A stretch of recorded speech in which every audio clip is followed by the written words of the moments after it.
ጀሚል እንኳን ደህና መጣ። መልካም። መሐመድ ለዓለም ነው የተላከው ብለህ ነው የምታምነው? ኦኬ። እኔ ለዓለም ተልክ ያለው የሚልበት ቁርአን ክፍል ውስጥ አለ እኔ ለዓለም የተላኩ ነብይ ነኝ የሚል? አይ አላህ Subhanahu Wa Ta'ala መሰከረላቸው አለ። እሺ መሐመድ ለዓለም ለሁሉም ዓለም ህዝብ የተላከ ነው የሚል አለ መሐመድ ብሎ ቀጥታ አሁን ቁርአን የሚያናገረው ነብዩን ነው።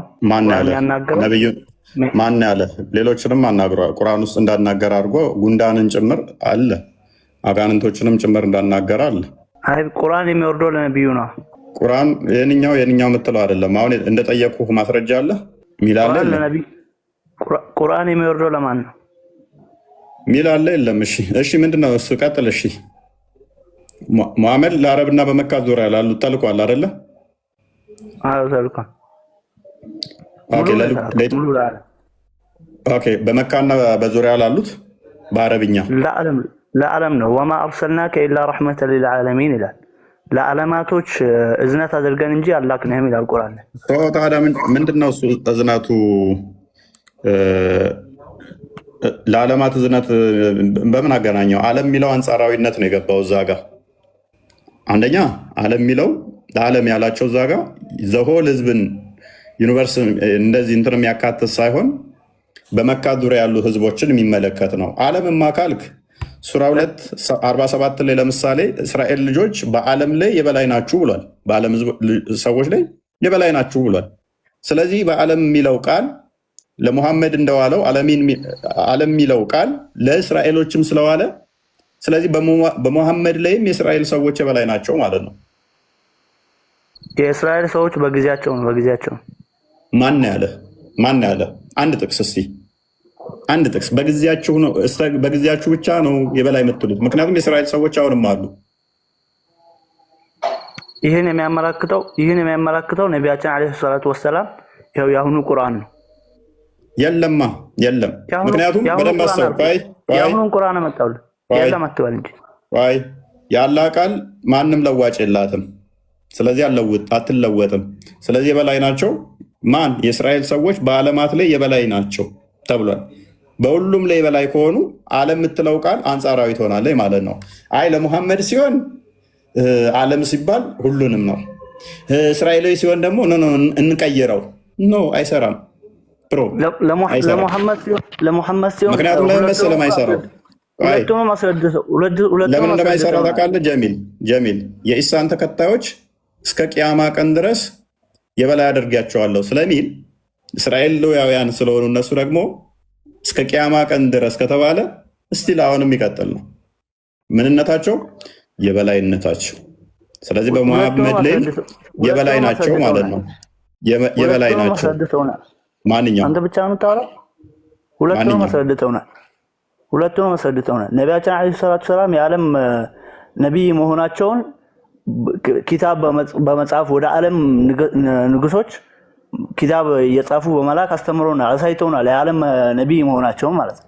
እስቲ ማስረጃ 1 ምዕራፍ ውስጥ መጽሐፍ ጽፈው ለዓለም አስተምረዋል የሚል አንድ ጥቅስ ብቻ ስጠኝ። ሲረቱን ነቢይ የሚል እንትን ክፈትና ሲረቱል ነቢይ ማን የጻፈው? ምን አልክ? ማን የጻፈው? ሲረቱል ነቢይ የሚል አልከኝ።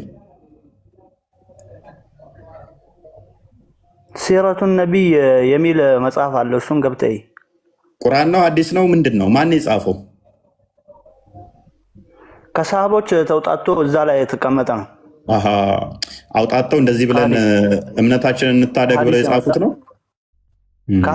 ከሐዲስ ማለት ነው። ሰሃቦች ከሰሃቦች ተውጣቶ የነቢዩ ታሪክ ታሪክ ነቢዩ ከሞተ ከስንት መቶ ዓመታት በኋላ ነው የተጻፈው? በጭንቅላት ተወራርዶ ከዛም በኋላ ተረት ማለት ነው። ሐሜት ማለት ነው አይደለ? ታዳምጠው ለምን ትደረባለህ? እያዳመጥኩ ነው። ሐሜት ማለት ነው። በጭንቅላት ተወራርዶ ማለት ሰማው ሐሜት ማለት ነው። ቀጥል። ሐሜት ማለት ማለት ሐሜት ማለት በቃ ወሬ ማለት ነው። በቃ ከከሌ ሰማ እንደዚህ መሐመድ እንደዚህ ብሏል አሉ። መሐመድ እንደዚህ አድርጓል አሉ። ለምሳሌ መሐመድ በአንድ ሌሊት 9 ሴቶቹን ወሲብ ያደርግ ነበር አሉ።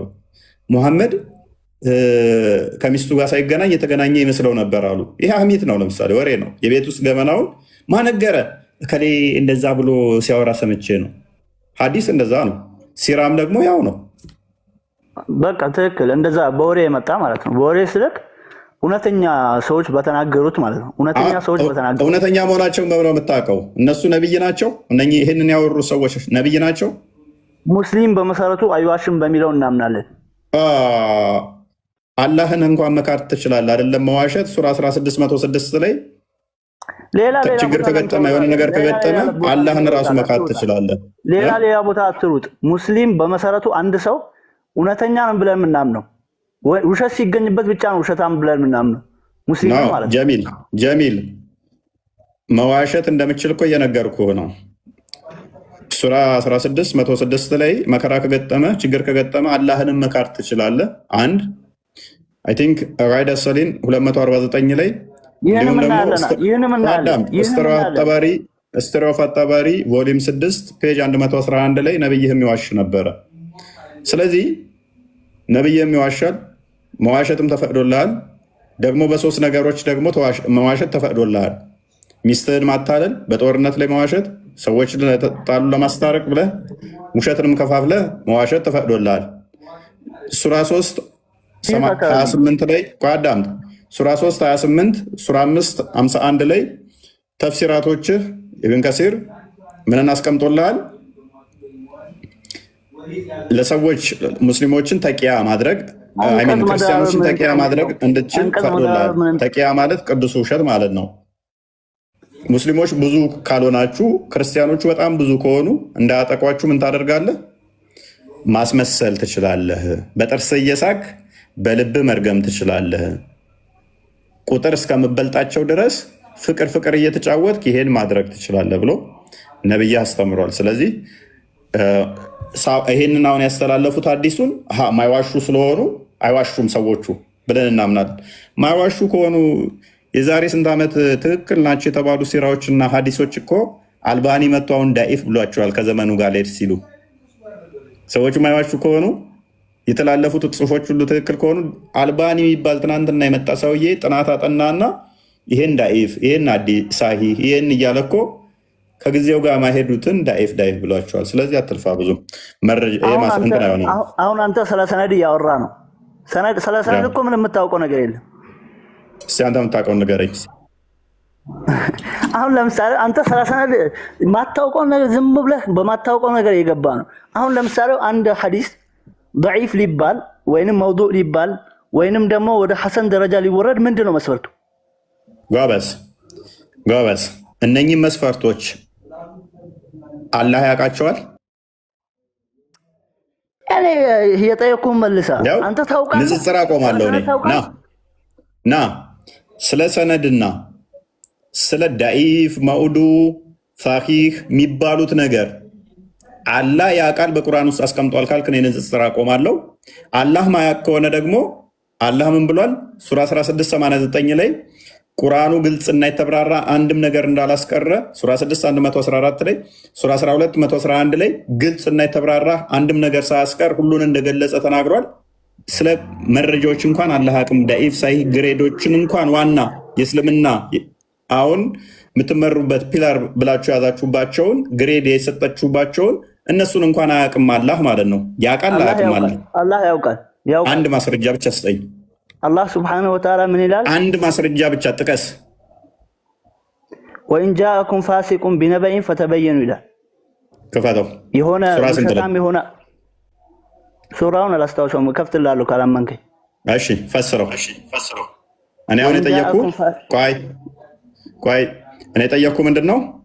መውዱ የሚባለው እንዲህ ነው፣ ዳኢፍ የሚባለው እንዲህ ነው፣ ሰሂህ የሚባለው እንዲህ ነው፣ ሐሰን የሚባለውን እንዲህ ነው የሚል አላህ ካወቀ ይኸው ጀሚል አንተ እያየህ ቲክቶኬን ዘግቼ ለዘላለም ቲክቶክ አልገባም። ለዘላለም ቲክቶክ አልገባም፣ አቆማለሁ። አላህ አያውቀውም። ቀጥል። አሁን አንድ ነገር በተለይ ቀጥታ ቃሉ ይምጣ አይባልም። ሰማን? ቀጥታ አይባልም።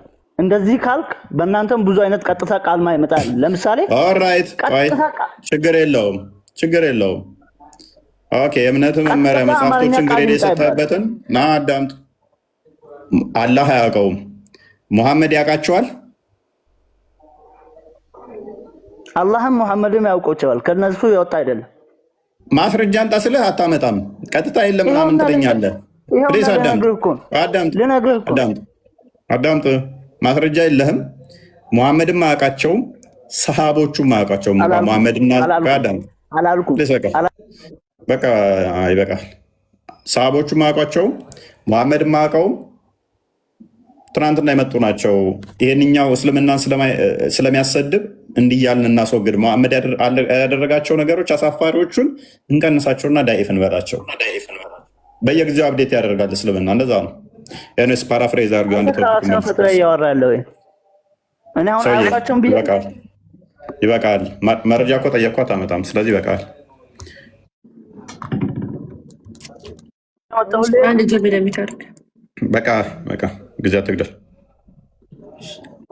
እሺ ይኸው እንግዲህ ሱራ 14 ላይ ከመልእክተኛ ማንኛውም ለእነርሱ ያብራራላቸው ዘንድ በወገኖቹ ቋንቋ እንጂ በሌላ አላክንም ነው የዛሬ ርዕስ። እና ወደኛ የተላከው ማን ነው? በወገኖቹ የተላከ ከሚል ለአረቦች ነው መሐመድ የመጣው። መሐመድ እንኳን ደህና መጣ። ስለዚህ ወደኛ የተላከ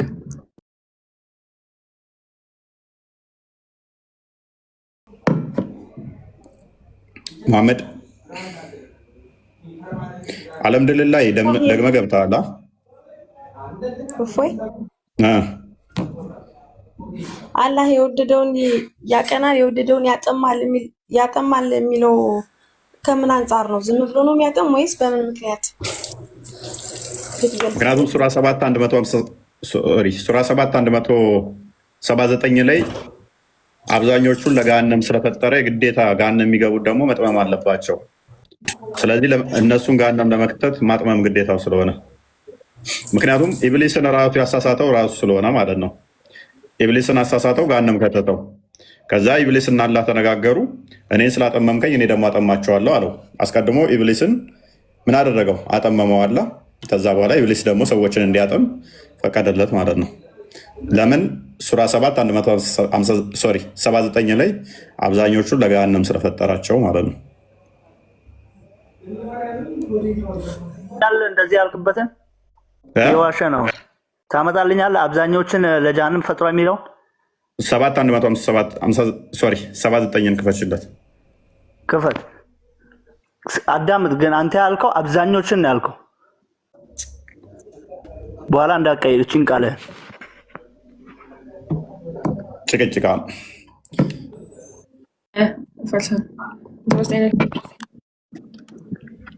አንዴ 179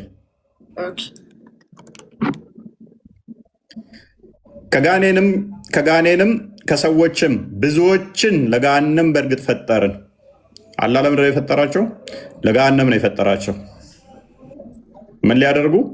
ገሃነም ውስጥ እንዲዋኙበት። ገሃነም ውስጥ እንዲዋኙ መልሹ። ነው ወይስ ብዙዎችን ነው የሚለው? ብዙዎችን ነው አብዛኞችን ነው የሚለው? ብዙዎችን ነው አብዛኞችን ነው? ብዙዎችን በቃ ብዙዎችን ነው እንጂ አብዛኞችን አይልምሽ። ምንድነው ልዩነቱ? ዝም ብላ አትቅጠፍ። ምንድነው ልዩነቱ? ልዩነት የለውም። ብዙና አብዛኛ ልዩነት የለውም። ምንድነው ልዩነቱ? የለውም ልዩነት። ምንድነው ልዩነቱ? ግልጽ እኮ ነው ልዩነቱ። አማርኛ የሚያውቁ ሰው ሁሉ ያውቀዋል። ብዙና አብዛኛው በጣም ትልቅ በቃ ስለዚህ ስለ አጥማሚነት ነው የጠየቀችን።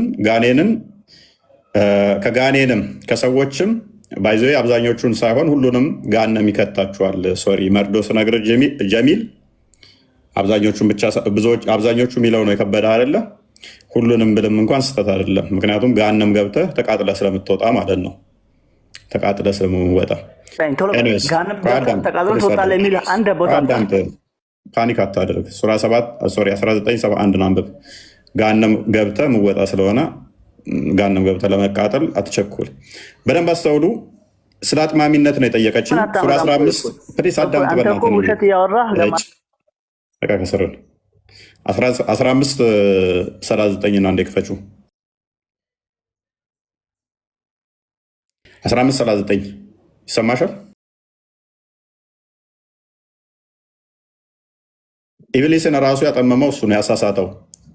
ኢብሊስ ሴጣን ነው፣ መልአክ አይደለም፣ ከጂኒ ጎሳ ነው። ነገር ግን አሳሳተውና ገሃነም ከተተው። እንትን ይለዋል። ሎክ ኢብሊስ አለ ጌታ ሆይ እኔን በማጥመምህ ይሆንብኝ፣ ለእነርሱ በምድር ላይ ኃጢአትን እሸልማቸዋለሁ፣ ሁሉንም አጠማቸዋለሁ። ኢብሊስ ነው ለአላህ የሚለው፣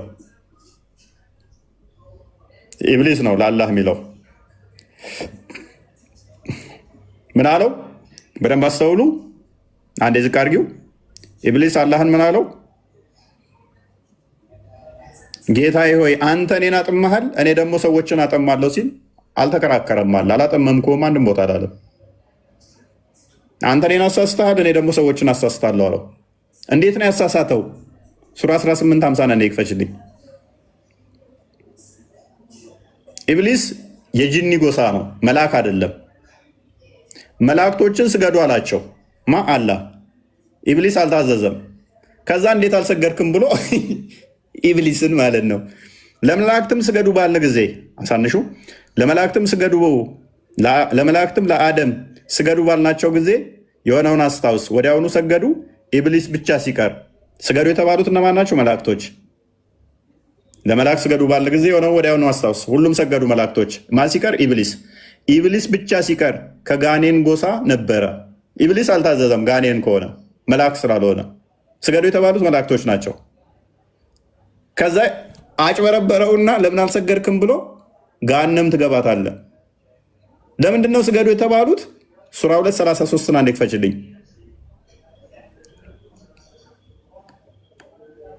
እውቀት ቀድመው ስላወቁ አላህ ተናዶ ማለት ነው። በአዳም አስበለጣቸውና እነሱ ሲያውቁ አላህ ተበሳጨ። ዝቅ አድርጊው፣ 32 አድርጊው አንዴ፣ 31 አድርጊው አንዴ። ሉክ አደምን ስሞችን ሁሉ 30 አድርጊው አንዴ። ሙሐመድ ወይ ጌታዬ መልእክተኛ፣ እኔ በምድር ላይ ምትክን አድራጊ ነኝ ባለ ጊዜ የሆነውን አስታውስ አለ። እኛ ከማመስገን ጋር መላእክቶች መጡና ምን አሉት? እኛ ከማመስገን ጋር የምናጠራህ ለአንተም የምንቀድስ ስንሆን በእርሷ ውስጥ የሚያጠፋንና ደሞችንም የሚያፈስን ታደርጋለህን አሉት። አላህ እኔ የማታውቁትን ነገር አውቃለሁ አላቸው። ሰው ልፈጥር ነው ሲላቸው መላእክቶች ምን አሉት? እኛ እናመሰግንሃለን፣ እናከብረሃለን። ደም አፍሳሽ የሆንን ሰውን ሰው የሚገልን ለምን ትፈጥራለህ አሉት። ገና ሳይፈጥር ማለት ነው። ሰው ነፍስ እንደሚያጠፋ ገና ሳይፈጥር መላእክቶች አውቀው ነፍስ የሚያጠፋ ለምን ትፈጥራለህ ብለው ሲሉት አላህ ተበሳጨ። ገና ሳይፈጥር እነሱ ስላወቁ ማለት ነው። አደምንም ስሞችን ቆይ የቱ ጋር ነበር? ዝቅ አድርጊው አንድ አስተሽኛል። ኦኬ አላህም እኔ የማታውቁትን ነገር አውቃለሁ አላቸው። ነፍስ የሚያጠፋን አትፍጠር፣ የምፈጥረው ነገር ሰው ይገድላል ብለው ሲሉት ነው የማታውቁትን ነገር አውቃለሁ አላቸው። ፉክክር ማለት ነው ከእነኚህ ጋር። ከዛስ አደምንም ስሞችን ሁሉ አስተማረው ከፈሪው። ከዚያም በመላእክት ላይ ተጠሪዎችን አቀረባቸው፣ ሁሉን ስም አስተማራቸው ከፈስ ጭምር ይላል። ኦኬ ሐዲስ ተፍሲራቶቹ ማለት ነው። እውነተኞችም እንደሆናችሁ የእነዚህን ተጠሪዎች ስሞች ንገሩኝ አላቸው። ሉክ መላእክቶች እዛ ጋ አሁን ገና አደም ሳይፈጠር አንተ የምትፈጥረው አደም ሰው ደም የሚያፈስ ነው ብለው ቻሌንጅ ሲያደርጉት አደምን ፈጠረና ለብቻ ስም ነገረው። ይሄ ዝንጀሮ ነው፣ ይሄ ጦጣ ይባላል፣ ይሄ ፈስ ይባላል፣ ይሄ እንደዚህ ይባላል ብሎ ስም ነገረው ለአደም ብቻ ማለት ነው። ከዛ ወደ መላእክቶች አመጣ። ከዛስ ተጠሪዎች ያቀረባቸው እውነተኞችም እንደሆናችሁ እነዚህን ተጠሪዎች ስሞች ንገሩኝ አላቸው። ከዛ ፉክክር አደምን አመጣ፣ እንስሳቶቹን አመጣና እስቲ እናንተ ቅድም እኔ የምፈጥረው ወደፊት ደም ያፈሳል ብላችኋል፣ እስቲ እውነተኞች ከሆናችሁ የእነኝን ስም ንገሩኝ አላቸው። ከዛ እነሱ እንደዚህ ያሉት ይላል፣ ጥራት ይገባ ካስተማርከን በቀር ለእኛ እውቀት የለንም። አንድ አንተ አዋቂው ጥበበኛ አንተ ብቻ ነህ አሉት። አሁን ተኮረ፣ በቃ ደስ አለው። ቦስ ሙድ አንዴ ይነበብ፣ ቁርአን ነው እየተነበበ ያለው። ከፍ አድርጊው አንዴ። አደም ሆይ አሁን እነኚህ መላእክቶቹ ስላላወቁ አደም ሆይ ስሞቻቸውን ንገራቸው አለው። ምን በላቸው? ስሞቻቸውን ንገራቸው። ስሞቻቸውን በነገራቸውም ጊዜ እኔ የሰማያትንና የምድርን ሩቁን ሚስጥር አውቃለሁ፣ የምትገልጹትንና የምትሰውሩትን የምትደብቁትን ነገር የምትደብቁትንም የነበራችሁትን አውቃለሁ አላልኳችሁም አላቸው። ተከተለ ነው መሐመድ እንትኖች መሰሎች እነዚህ ያሉት ኤኒዌይስ። ስለዚህ እዛ ጋር ለአደም ነገረና አደም ሲናገር አላልኳችሁም ነበር እናንተ ማታውቁትን እኔ አውቃለሁኝ። ይኸው አደም ተናገረ ስሞቻቸውን አለ። ከዛስ መላእክቶችን ለመላእክትም ለአደም ስገዱ አላቸው። ከዛ አያችሁ እሱ ይበልጣችኋል። ምን አይነት ጅልነት ነው? ከፍ አድርጌው ትንሽ ፕሌስ ሚዩት አድርጋ። ለመላእክትም ለአደም ሚዩት አድርጋ አንተ አትጨማለቅ። ለመላእክትም ለአደም ምን አይነት ስርዓት አልበኞች ናቸው በጌታ። ለመላእክትም ለአደም ስገዱ ባልን ጊዜ አስታውስ፣ ሁሉም ወዲያውኑ ሰገዱ፣ ኢብሊስ ብቻ ሲቀር። ስገድ የተባለው አሁንም ማን ነው? መላእክቶች። ኢብሊስ አልታዘዘም። ካድ የሆነ ኮራም ይላል። ስለዚህ ኢብሊስ ምን አለ? 1539 ላይ አጭበርብረኸኛል፣ አታለኸኛል፣ እኔ ተራዬን አታላችኋለሁ አለው። በስምምነት ይሰራሉ ማለት ነው። ኤኒዌይስ አቡበከር እንኳን ደህና መጣ። ሶፊያ ጥያቄሽ እንደዛ ይመስለኛል፣ አድሬስ የሆነ ይመስለኛል። አመሰግናለሁ። ከፈስ የሚል ነገር ጨምረሃል መሰል አይደል? ፈስን ጭምር ብያለሁ። አዎ ጠበሪን ይህንን ተፍሲሩን ስትመለከቺ ምንድን ያስተማረው የሚለውን በእስልምና ትልቁ ሙፈሲር የሚባለው ኢማም ጠበሪ ምን ብሏል? ፈስ እንኳን ሳይቀር ሁሉንም አስተምሮታል ብሎ ይላል። ሁሉንም ነገር ስሞች አስተምሮታል።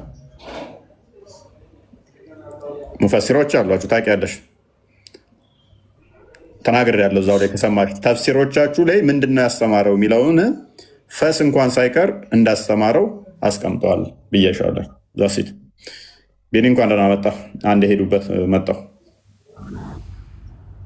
እንኳን ደህና ቆየኝ። እሺ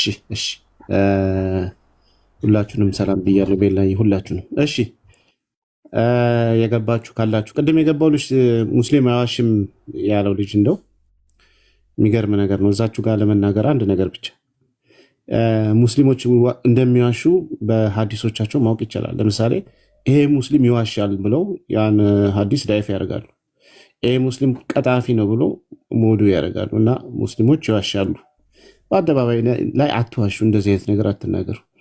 ለማንኛውም ወደ ርዕሳችን ስንመለስ፣ እሺ ማን ነው ቀድሞ የገባው? እኔ አሁን ስለገባው አላውቅም። ባኩ ነው ባኩስ ቤላይ ቀድሞ የገባውን እንትን በይ። እሺ ቡጡ ነው የሚለው እዚህ ከቢኒ አጠገብ ያለው እሱን የቀደመው ቡጡ ነው የሚለው ባኩ። እሺ መሰለኝ።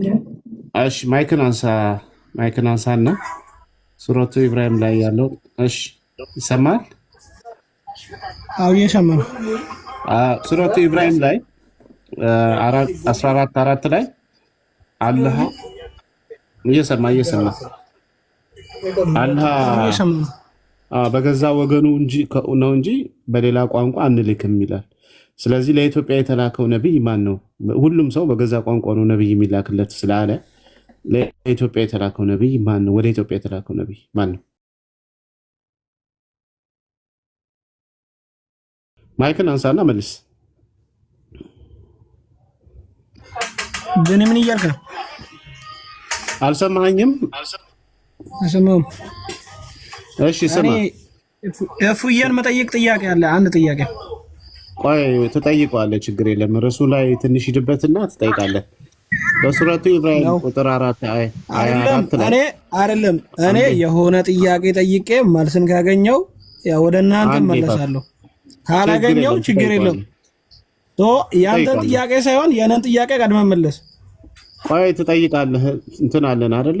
ርዕስ አለን አይደለ? ከዛ በኋላ ደግሞ አንተ ጥያቄ ትጠይቃለህ። ፕሊዝ ስማ እባክህ። ለማንኛውም እችን ጥያቄ ቀላል ናት፣ ስማ። ወይም ደግሞ ይሄ የቁርአን ክፍል አይሰራም ተሳስቷል የምትሉም ከሆነ እንሰማችኋለን፣ ችግር የለም። በዛም መመለስ ትችላላችሁ። አይ ትክክል ነው ይሰራል የምትሉ ከሆነ ይሄንን ጥያቄ እኔ አልጠየቅም። እኔ የራሴን ጥያቄ ይዤ ነው መጣሁት። ከዛ ከጠየቁ በኋላ ትጠይቀኛለህ። በቃ መጨረሻ ትጠይቃለህ። ማይክ ያዝና ሌሎች ይመልሱ። በቃ እሺ፣ ማይክ ያዝ። ቴንክ ዩ። ካልተጠየቅ ምን እናደርጋለን? እሺ፣ ፎይ ከመጣ ቀጥል። ረጅም ሰዓት አወራሁ እኔ አቃተኝ። 2 ሰዓት አላነሳወራው እኮ አልሳርኩለዘ ዲኒ እንዴት ነው? ቀጣይ ማን ነው የሚገባው? እሺ ደህና፣ እንዴት ነህ? ሰላም ነው? እግዚአብሔር ይመስገን። እንዴት ናችሁ? ደህና ናችሁ? ደህና ነን፣ እግዚአብሔር ይመስገን። ሰምተዋል አይደለ? ጥያቄያችንን ድገምልኝ፣ እስካወቅሁት መልሳለሁ። መልካም። እሺ ቤላይ የክፈችለት እያየው ቢሆን ይሻላል።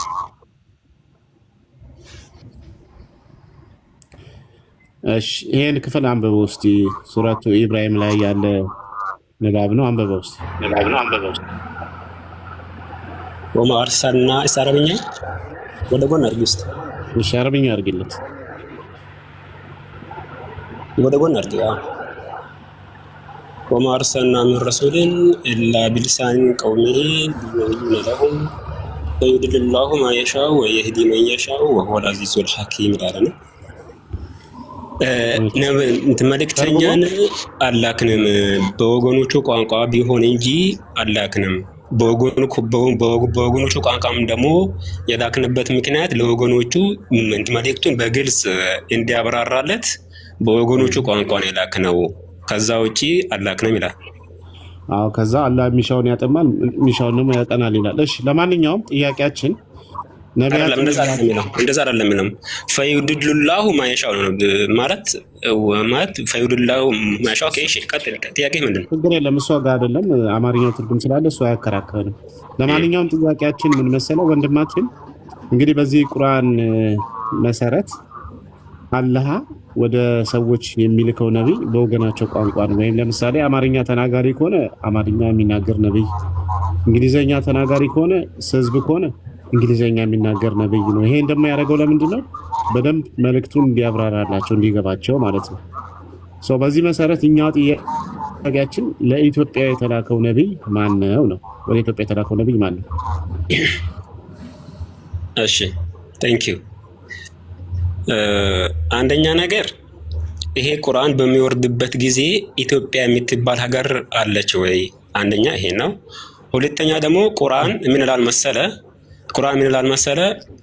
ብዙ ነቢያቶችን ታሪካቸውን ተርኬልሃለሁ፣ ብዙ ነቢያቶችንም ደግሞ ታሪካቸውን አልተረኩልህም ይላል። አላህ ሱብሓነሁ ወተዓላ ቁርአን ውስጥ የነቢያቶችን ታሪክ ሙሉ አይደለም የሙሉ ነቢያቶችን ታሪክ አልዘረዘረም። የአብዛኛው ነቢያቶች ማለት የአብዛኛው ነቢያቶችን ታሪክ አልዘረዘረም። የጥቂቶቹን ብቻ ነው የዘረዘረ። መዘርዘር አያስፈልግም። አንዴ አሁን ኢትዮጵያ የምትባል ሀገር ነበረች ወይ ላልከው፣ ምናልባት ከነብይ ጋር ትጣላለህ አይደለ?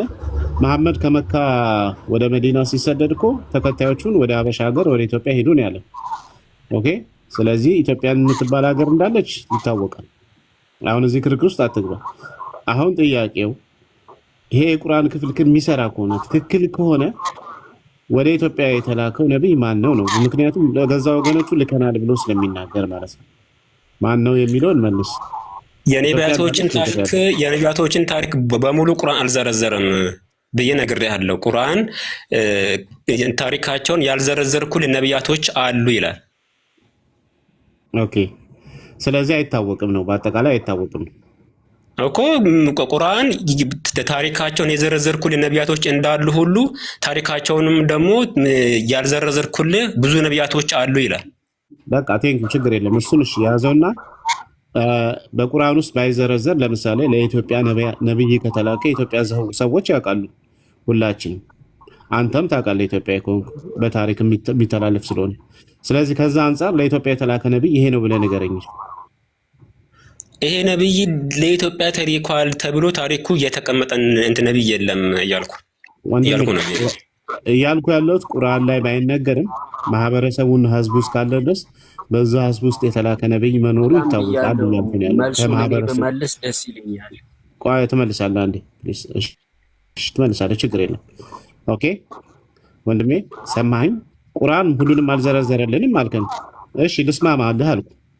ከማህበረሰቦቹ አንጻር ከነሱ አንጻር የተነገረ ነገር ካለ ንገረኝ እያልኩ ነው ያለሁት። ከማህበረሰቡ አንጻር አንድ ሰው ተነስቶ ይሄኛው ነብይ ወደ ኢትዮጵያ የተላከው ብሎ ቢናገር ያንን ነገር እሱ የሚያወራው ነገር ቁርአን ውስጥ ከሌለ እንዴት እውነተኛ ነው ብዬ እንዴት እናገራለሁ? ቁርአን ውስጥ ያ ነገር አልተነገረም፣ አልተጠቀሰም። ይሄ ነብይ ወደ ኢትዮጵያ ነው የተላከው ተብሎ የተቀመጠ ነገር በሌለበት አንድ ሰው ተነስቶ ይሄ ነብይ ወደ ኢትዮጵያ ነው የተላከው ብሎ ቢናገር እንደ እውነተኛ ነገር እንዴት እቀበለዋለሁ?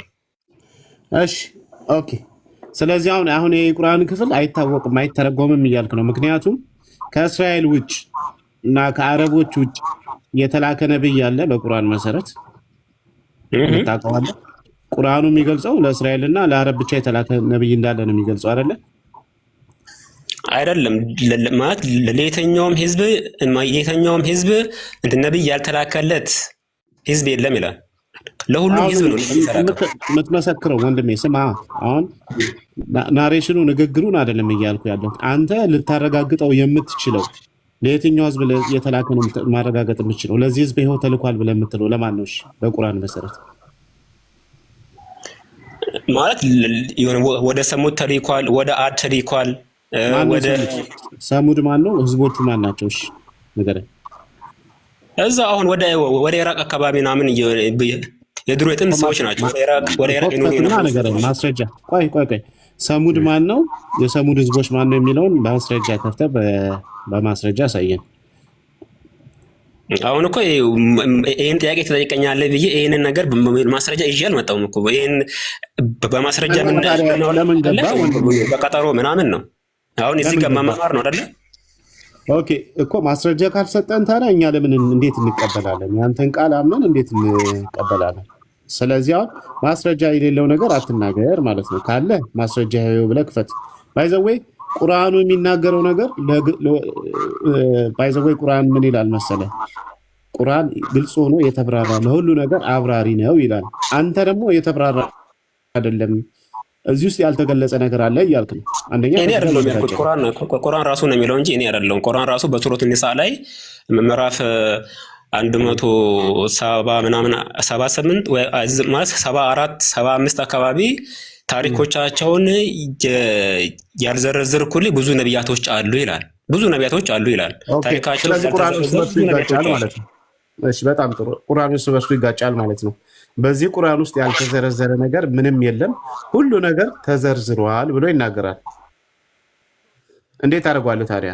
ቁርአን ያለህ ቃል እርስ በርሱ ይጋጫል ማለት ነው። ያልተዘረዘረ እያለን ያወቀ ለምንድን ነው ሁሉ ነገር በዚህ ቁርአን ውስጥ ተዘርዝሯል ያልተዘረዘረ የለም ብሎ ለምን ተናገረ ታዲያ? ለኛ የሚጠቅመንን ነገር ነው። ለሰው ልጅ የሚጠቅመውን ነገር ሁሉ ነገር ተዘርዝሮ ነው ያለው። እንደዛ የሚል ማስረጃ አምጣ። ሁሉ ነገር ነው እንጂ ለኛ ለሙስሊሞች የሚጠቅም ብቻ ነው የሚል አልተጻፈም። ለሁሉ ነገር አብራሪ የሆነውን ቁርአን ላክንለት ነው የሚለው። ሁሉን ነገር የሚያብራራ ነው የሚለው። ስለዚህ እዛ ጋር ኤክሰፕሽናል ነው። እዛ ጋር እያንዳንዱ ነገር አንዴ አረ እኔም ላውራ እንጂ እኮ ሰጣለሁ። እቺ ልጨርስና ልሰጥን። እሺ ጠቃሚ ነገር ነው ላልከው ቁርአን ውስጥ ያለን ክፍል እንኳን አያብራራም እያልክ ነው። ስለዚህ ቁርአን ላይ ሱረቱ ኢብራሂም ላይ የተጻፈውን ነገር ቁርአን አያብራራም፣ እሱ ጠቃሚ አይደለም እያልክ ነው። ቀጥል። ምኑ ነው ጠቃሚ አይደለም አልከልከኝ? ሱረቱ ኢብራሂም ላይ በወገኖቻቸው ቋንቋ ምንድነው ነብይ አላክንም በወገኖቻቸው ቋንቋ ያብራራላቸው እንጂ የሚለው ነገር ተቀምጧል። ቁርአን ይሄን አያብራራም፣ ይሄ ክፍል ጠቃሚ አይደለም እያልክ ነው። ጠቃሚ የሆነ ነገር ብቻ ነው የሚያብራራው ቁርአን ካልክ ይሄ ቁርአን ክፍል ጠቃሚ አይደለም እያልክ ነው። እሺ አንድ አዳምጠኝ። ቆይ አንዴ ምን አለ መሰለህ፣ አሁን ሱረቱል ያሲን ላይ ማለት ነው። ሱረቱል ያሲን ላይ ሶስት ነቢያቶች አሉ። ሶስት ነቢያቶችን ጠቅሶ ወደ ወገኖቻቸው ትቆያላችሁ ወይስ አንዴ ቆይ አልሐምዱሊላህ ቆይ አንዴ ሱረቱ ያሲን ላይ የሆኑ የሶስት ነቢያቶችን ታሪክ ይናገራል ቁርአን። ግን ስማቸውንና ወዴት አካባቢ እንደተላኩ አይናገርም። ግን እነዛ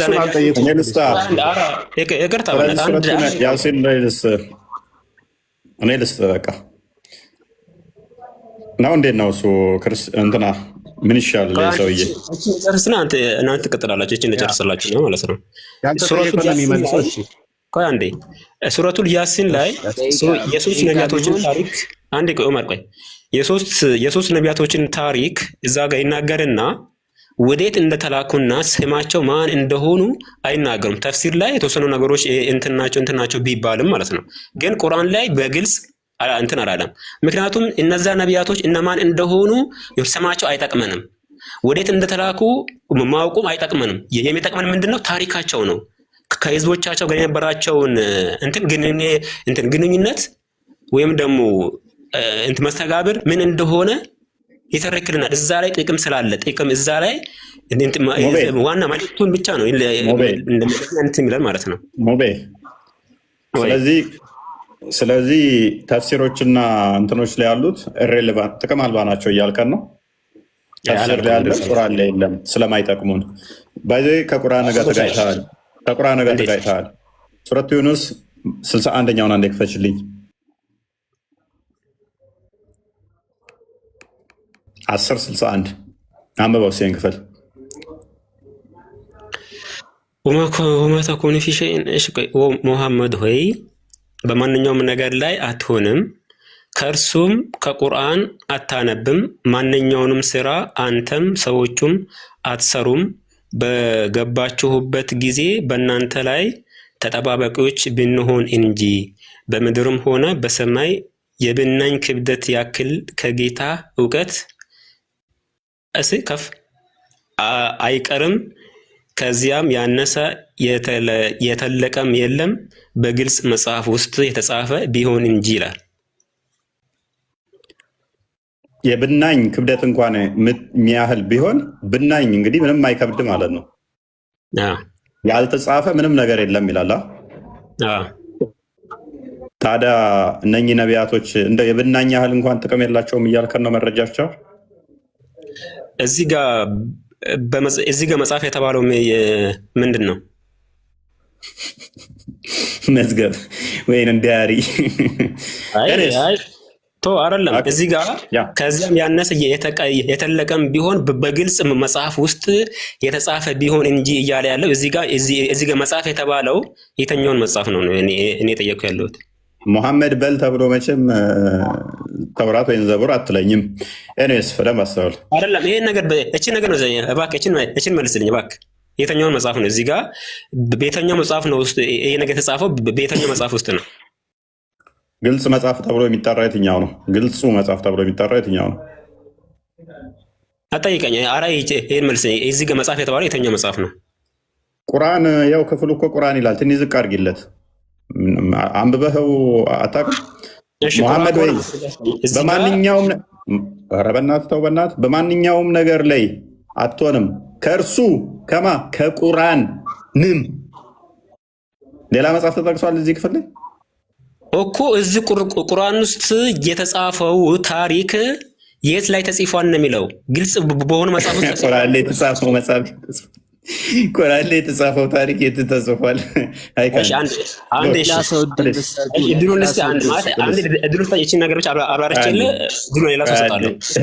ባባ ወይም ቶሎ አብራራለት። አየ በቃ እቺን ብቻ ይቅርታ። እዚህ ጋር ሁላችሁም እዚህ ጋር እያለ ያለው ምንድነው? ሙሐመድ ሆይ በማንኛውም ነገር ላይ አትሆንም፣ ከእርሱም ከቁርአን አታነብም ይላል። ከቁርአን ውስጥ አታነብም ምን ቢሆን እንጂ ቀጥሎ ያለው ነገር ያብራረዋል። ማንኛውም ስራ አንተም ሰዎቹም አትሰሩትም፣ በገባችሁበትም ጊዜ በእናንተ ላይ ተጠባባቂዎች ብንሆን እንጂ ይላል። እስኪ ከፍ አድርጊው። እሺ በምድርም ሆነ በሰማይ የብናኝ ክብደት ያክል ከጌታ እውቀት አይርቅም፣ ከዚያም ያነሰ የተለቀም የለም። ከዛስ በግልጹ መጽሐፍ ውስጥ የተጻፈ ቢሆን እንጂ ይላል። እዚህ ጋር ግልጹ መጽሐፍ የተባለው ነገር ምንድነው? ቁርአን ውስጥ የተጻፈው ነገር ይሄ ቁርአን የተጻፈው ነገር ሁሉ በሙሉ ወዴት ተጽፏል? ግልጽ በሆነ መጽሐፍ ተጽፏል እያለ ነው። ያ ግልጹ መጽሐፍ ምንድነው? ለህወል መፍዙ ነው። ተፍሲር ገብታችሁ አመኑ። እዛ ላይ ተጽፏል ነው እያለ አይካንት ቁርአን እያለው ግልጽ መጽሐፍ ሌላ መጽሐፍ ይፈልጋል እንደገና ማለት ነው። ሎክ በምድርም ሆነ በሰማይ የብናኝ ክብደት ያክል ከጌታ እውቀት አይርቅም፣ ከዚያም ያነሰ የተለቀም የለም በግልጹ መጽሐፍ ውስጥ የተጻፈ ቢሆን እንጂ። ይሄ ግልጹ መጽሐፍ ማን ነው? ሱራ 15 አንድና እንዴ ክፈችልኝ። 15:1 ተፍሲሩን ለመታይ እዚህ ጋር ግልጹ መጽሐፍ የተባለው ለሆል መፍቱ ያሳየው ነው። አዳምጥ ቆይ። ግልጽና ገላጩ መጽሐፍ ማን ነው? አሊፍ ላም ሚም ምናምን ብለህ ሄድና አሊፍ ላም። ኦኬ፣ ይቺ አንቀጽ ከመጽሐፉ አንቀጾችና ገላጭ ከሆነው ቁርአን ናት። ግልጹ መጽሐፍ ማን ነው? ቁርአን ነው። 43:3 ና ይክፈችልኝ።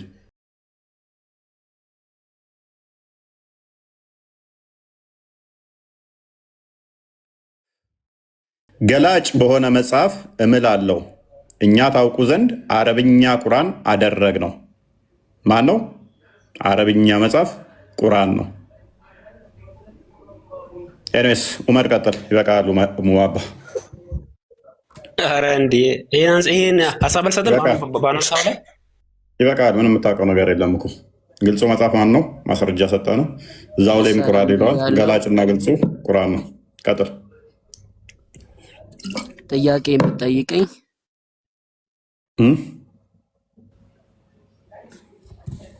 ጥያቄው ቢኒ ወይንም ቤላ ትጠይቁታላችሁ። እኔ እንኳን በቃኛው ደከመኝ። እሺ ቢኒ ያለ ቢኒ ቀጥል። እሺ ቀጥይ። እኔ ልቀጥል። እሺ ጥያቄ አለኝ እያለ ነው ኡመር መጀመሪያ ተቀበለው። በቃ እሺ ጥያቄ ምንድን ነው? እሺ እንቀበልህና የእኔ ጥያቄ ለምንድን ነው በአረብኛ ቁርአን የወረደው ነው ያላችሁታ? አይደለም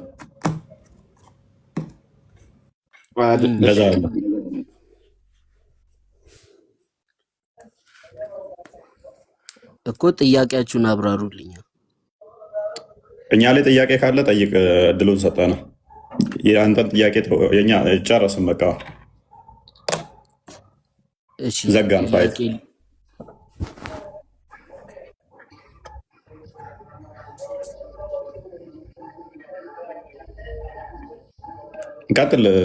ቀጥል ቢኒ። ያው ጥያቄን እየጠበቅን ነው። ወንድማችን ኡመር ጥያቄ አለኝ ብላላ። ጥያቄ ጠይቅ። እኛ ቁርአን ለምን በአረብኛ ወረደ ብለን አልጠየቅንም። ጥያቄያችን ሌላ ነው። እሱን እጠየቃለሁ የምትል ከሆነ ጠይቀህ። አይ ጥያቄ እኔ ኢየሱስ ጌታ ነው የምትሉት እናንተ? አዎ ኢየሱስ ክርስቶስ የጌቶች ጌታ ነው። አንዱ ጌታ ተብሏል። ከሱ ሌላ ጌታ የለም። እሺ ታሪኩን ብታብራራልኝ። ለጌትነቱ የተሰጠው ማዕረግ ታሪኩ ምኑን ላብራራልህ? ማዕረጉን ማለት ምን ማለት ነው? አልገባኝም። ለምሳሌ አላህ ጌታ ሲባል የአላህን የጌታ ማዕረግነት አብራራልኝ ተብሎ ይጠይቃል። ጌታ ከሆነ ጌታ ነው። አንዱ ፈጣሪ ነው። የዓለማት ጌታ ነው። ክርስቶስ ኢየሱስ ሁሉ በእርሱ የተፈጠረ ነው ማለት ነው። ጌትነቱ ያ ነው። የኢየሱስ ጌትነት እሱ እንዳለ ሆኖ አሁን እኛ አላህ ጌታ ነው ስንል አላህ ምድር ላይ አልወረደምም፣ ከኛ ጋርም አልኖረም። ኢየሱስ ግን ከኛ ጋር ኖረ። ከጌትነቱ ጋር ምን አገናኘው ወንድሜ? እንደሱ ካልካላ ሁሌ ሱራ 4 እና እንደክፈችው ቤላ ሶሪ ቀጥል ቤኒ። እሺ ክፈችለት። ሱራ 7 147 እንደው እስክትከፍችለት 7 143 ቀጥል ቤኒ። እችን ስማና ከፎይ ጋር ትቀጥላል። መውረዱ ከጌትነቱ ጋር የሚያመጣው ችግር ካለ አላህ ሁል ጊዜ ዓለም ከተፈጠረ ጀምሮ እስካሁን በሌሊቱ 1/3 ክፍል ላይ ወደ ቅርቢቱ ሰማይ ይወርዳል ይላል ሐዲሱ። ስለዚህ ምንድን ነው ጌትነቱ ላይ ችግር አለ መውረዱ? አሁን ይወርዳል የተባለው አሁን እሱ ያለው አርሽ ላይ ነው። ከአርሽ ላይ ወደ አሁን ይሄ የኛ የምናደርገውን ዱዓ ሊቀበል ነው ወደ ታች የሚወርደው ይበልጥ ሊሰማን ማለት ነው። አሁን ጥያቄ ጠየቁ እሱ ይበልጥ ይሰማን ምናምን፣ እሱም ጥያቄ ስለሚያስነሳ ተወውና ወደ ቅርቢቱ ሰማይ ሁል ጊዜ መውረዱ አርሹ ላይ የሚቀመጥበት ጊዜ መኖሩ ራሱ እኔ እርግጠኛ አይደለሁም። እሱን ወይ ከአርሽ በላይ መሆኑን ለመናገር እርግጠኛ መሆን የምችል አይመስለኝም። ግን አሁን መውረዱ ምንድነው ችግር? ጥያቄ ልጠይቃሽ። ቆይ ይችን መልስልኝና የክርስቶስ ወደዚህ ምድር መውረዱ መምጣቱ ከጌትነቱ ጋር ምን የሚያገናኘው ነገር አለ? ምክንያቱም አላህ ሁል ጊዜ ስቲል ዓለም ከተፈጠረ ጀምሮ ስቲል ይወርዳል። ክርስቶስ እንኳን አሁን በሰማይ በግርማው ነው ያለው። ሰው ለመሆን 33 ዓመት በምድር ተመላልሷል። ያ ነው የክርስቶስ ታሪክ። የአላህ ግን ዘላለም ነው፣ ዘላለማዊ ነው። ዓለም ከተፈጠረ ጀምሮ እስካሁን ይወርዳል፣ ይመጣል። ምንድነው ችግሩ? መውረዱ ያመጣበት ችግር ምንድነው ነው? ችግር እዚህ ጋር ያመጣው ችግር አለ ነው። ችግር ብለህ ያነሳው ለምንድን ነው? የክርስቶስን መውረድ ችግር ብለህ ያነሳው ከጌትነቱ ችግር ጋር ብዬ ያነሳሁት እኔ አሁን አንድ ቤት ውስጥ ተቀምጬ ሙሉ ሀገር ልመራ አልችልም። ክርስቶስ አንድ ቤት ውስጥ ተቀምጦ ሙሉ ብቻ ነው ያለው ብሎ ያስተማረ ማን ነው? እንደዛ ኦኬ። ለማንኛውም በቃ አሁን በርዕሱ አይደለም ጥያቄ ላብራራለህ። እሺ አብራራ። ይሁን አሁን አምላክ ልትለው የምችለው እኮ ከላይ ሆኖ ሲጠብቅህ ነው እንጂ አሁን እዚህ ሆኖ እንዴት አሁን የሌለውን ጸሎት ይሰማል? ስለዚህ አሜሪካ ወደ ሰማይ ያስወነጨፈችው ምንድነው? ይሄ ስፔስን የሚቆጣጠረው መንኮራኩር ምናምን ሳተላይት ምናምን ዓለምን እየጠበቀ ነው። ከላይ ሆኖ ሊመታ ሊያደባይ ይችላል። ኢራንን እንደዛ እያደረገ ነው። ስለዚህ አምላክ ነው ብለህ ከላይ ስለሚጠብቅ አምላክ ነው ብለህ ታስባለህ? ወንድማችን እንደዛ ነው የምታስበው? ወደ ላይ ከፍ ብሎ ስላለ ከላይ ሆኖ አንተንም ራሱ ሊያጠፋ ስለሚችል ልክ እንዳለ እንደ አምላክ ክብር የምትሰጠው ከሆነ እንደዚህ አይደለም። እሺ ወንድሜ እንደዛ አይታሰብም። ኦኬ ክርስቶስ ወደዚህ ምድር መምጣቱ ወደ ሰማይ ላይ የለም የሚልም አስተምሮ የለንም። ክርስቶስ በሰማይ በምድር የመላ ነው። ዮሐንስ ወንጌል ምዕራፍ 3 ቁጥር 13 ላይ ክርስቶስ በምድር እያለ በሰማይ እንዳለ ራሱ ተናግሯል። ኦኬ ጌታ በሁሉ ቦታ አለ፣ መንፈስ ስለሆነ ማለት ነው። ክርስቶስ መንፈስ ነው፣ የሌለበት ቦታ የለም። በስጋ ተወስኖ ብታየውም በስጋ ብቻ ተወስኖ እዛ ቤት ውስጥ አይደለም ያለው፣ በሰማይ በምድር የመላ ነው ክርስቶስ ማለት ነው። ስለዚህ ይህን ማወቅ መቻል አለብህ። ስትጠይቅ ጥያቄዎችን በትክክል ጠይቅ። አንዳንዴ ክፍተት የሚያመጡትን አትጠይቅ። ለማንኛውም ከእፎይ ጋር ቀጥል፣ ያወጣሉ ክፍል ስላለ ቀጥል። እኔ አጭር ጥያቄ ያለችኝ እኔም ልወጣ ስለሆነ ጨርስና ትቀጥላለህ። ሞቤ አንዴ ሚተርግና እሱ ጨርስ። አይ ኡመር ይሰማ? ቴንክ ዩ ቢኒ ቴንክ ዩ ኡመር እሰማለሁ። ይሰማል። ያው ለፈጣሪ ላይ ሆኖ ሲመራ ነው አልከን አይደለ? ለፈጣሪ ላይ ታች የሚባል ነገር አይነገርለትም። በመጀመሪያ ደረጃ ፈጣሪ ላይ ታች ከመፈጠሩ በፊት የነበረ ነው። ላይ ታችን የሚያካብብ የሚያዋስን ነው። የእኛን አስተምሮ በደንብ አስተውል። ሁሉም ቦታ አለ፣ በእናንተ አይደለም። አርሽ ላይ ብቻ ነው ተገድቧል። እናንተ የተገደበ ነው። አርሽ ላይ ብቻ ነው። እዚህ ያለ አሁን የእናንተ በሁሉ ይኖራል አለ። ምንድነው አቂዳ? በዛቱ አለ። እኔ አሁን ደሊል ላቀርብልህ አልችልም። ደሊል አልጠይቅም፣ ችግር የለውም። ደሊል አልጠይቅም። ቀለል አድርገውና በዛቱ አለ ብለህ ታምናለህ? ሁሉ ጋር ሁሉም ቦታ አለ። ቅድም ታዲያ ለምንድን ነው እሱ ከላይ ሆኖ ሲመራ ነው አርሽ ላይ ሆኖ ምናምን እያልክ ነበር እኮ ካለ ተቢኒ ጋር ስታወራ ከላይ ሆኖ አሁን ቁርአን ላይ የተጠቀሰው እኔ ያለሁት ከላይ ከአርሽ በላይ ነኝ፣ ከሰባት ሰማይ በላይ ነኝ ብሎ ነው ቁርአን ላይ የተጠቀሰው። ታዲያ አንተ እዛ አይደለህም ያለኸው በሁሉ ቦታ ነህ እያለኸው እያልክ እያረምከው ነው አላ። እንደዛ ከሆነ ቁርአን ላይ የተጠቀሰው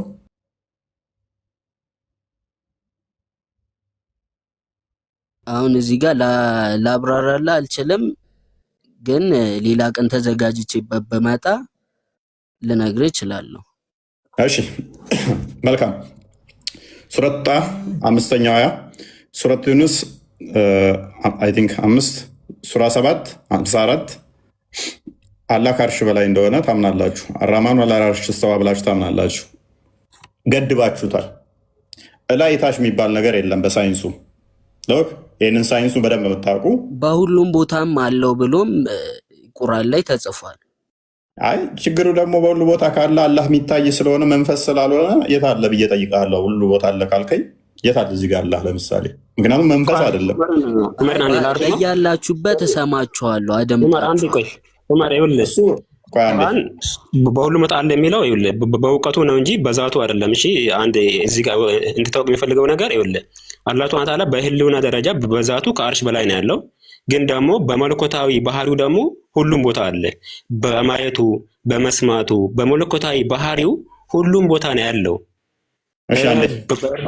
በምኑ ሁሉም ቦታ አለ። ግን በዛቱ በህልውናው ግን ለማንኛውም አንድ አድሬስ ላደርግ። እሺ አንዴ ሙቤ ስለዚህ ዋናው ነገር ሙባረክ ዑመር ምንድነው እሱ እኛን ለጠየቀን አምላክ እዚህ ጋር ነው እዚህ ጋር የለም እዛ ጋር አለ ብለን አንለውም።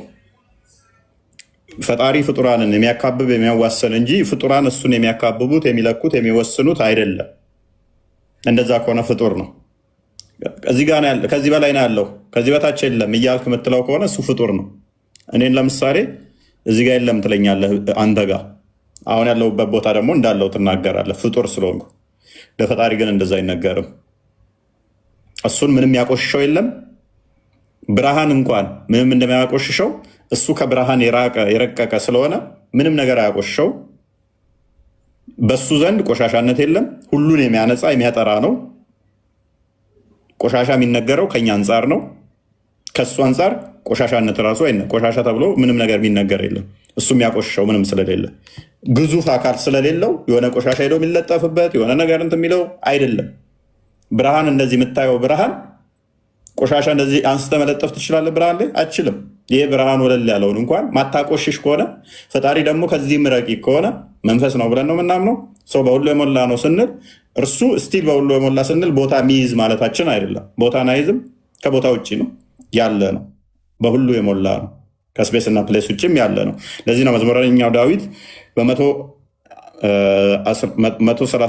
ከቁጥር 6 እስከ 7 ወደ ላይ በወጣ አንተ በዛለህ፣ ወደ ታይ በወርድ አንተ በዛለህ፣ እንደ ንስር ክንፍ ተሰጥቶኝ ብበር አንተ በዛለህ ይለዋል።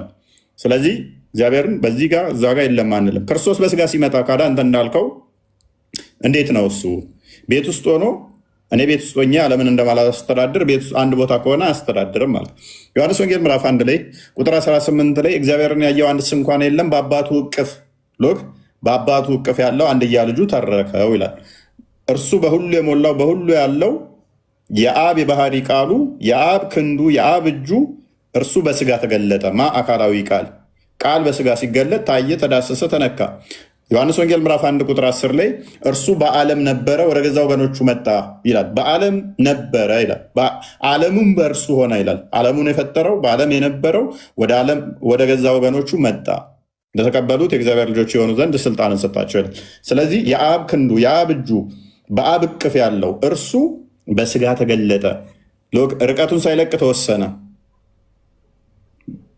በሁሉ የሞላው እርሱ በጠባብ ደረት በአጭር ቁመት ታየ፣ ተገልጦ ማለት ነው። ማይወሰነው ተወስኖ ታየ፣ ስቲል ርቀቱን ሳይለቅ ማለት ነው። ዊች ሚንስ በሁሉ እንደሞላ ስቲል ማለት ነው። በቀላሉ ላስረዳ። ቁርአን ያላ ቃል ነው። ቁርአን ያላ ቃል ነው አይደለ? ያላ ቃል ነው ስንል አላህ አሁን ቁርአንን ስለአንተ ስላወረደ አሁን አላ ቃል የለውም ማለት ነው። ቃሉ የለም አላጋ አለ። ስቲል ቁርአን ግን አንተ ጋር አለ አይደል? ያላ ቃል ቁርአን ፍጡር አይደለም ብላችሁ የምታምኑት ይሄን ታውቃለህ? ጎበዝ። ያላ ቃል ስለሆነ ቁርአን ፍጡር አይደለም። አንተ ጋር ግን አለ። ቁርአን ፍጡር አይደለም ስትል ወረቀቱ ሰው እንደሰራው ይታወቃል። ፔኑ የተጻፈበትም እስክሪብቶም ሰዎች እንደሰሩት ይታወቃል። ፍጡር ነው። ነገር ግን ቃሉ ያላ ስለሆነ ምንም እንኳን ያላን ቃል ስለያዘ ቁርአንን እንደሌላው መጽሐፍ ፍጡር ነው አትለው። ምን የጻፍኩትን ድርሰት ይሄ ተረት ተረት ነው ይሄ ፍጡር ነው ምናምን ብለህ ትላለህ። ቁርአንን ግን ሲሆን ነው ፍጡር አይደለም ትላለህ። ለምንድነው ፍጡር አይደለም እንድትል ያደረገ? ያላ ቃል ስለያዘ ማለት ነው። ያላን ቃል ስለያዘ ብለህ ስለምታምን። እኛ ደግሞ ምን እናምናለን መሰለህ? ክርስቶስ የአብ የባህሪ ቃሉ ነው ብለን እናምናለን። በደንብ አስተውል። ያ አካላዊ ቃል እንደኔና እናንተ ድምፅ አይደለም። የአምላካችን ቃል እግዚአብሔር ምንም አምሳያ የለው። ምንም የኔና እናንተ ቃል ዝርው ቃል ነው። በአየር ላይ ፈሶ የሚበተን የሚቀር ነው። አካላዊ አይደለም። የነቢያቶችም እንደዛው የተነጋገሩበት ከእግዚአብሔር ጋር ቦርፎሪኮን የሚባለው አትሪኮን የሚባለው እርሱ ዝርው ቃል ነው።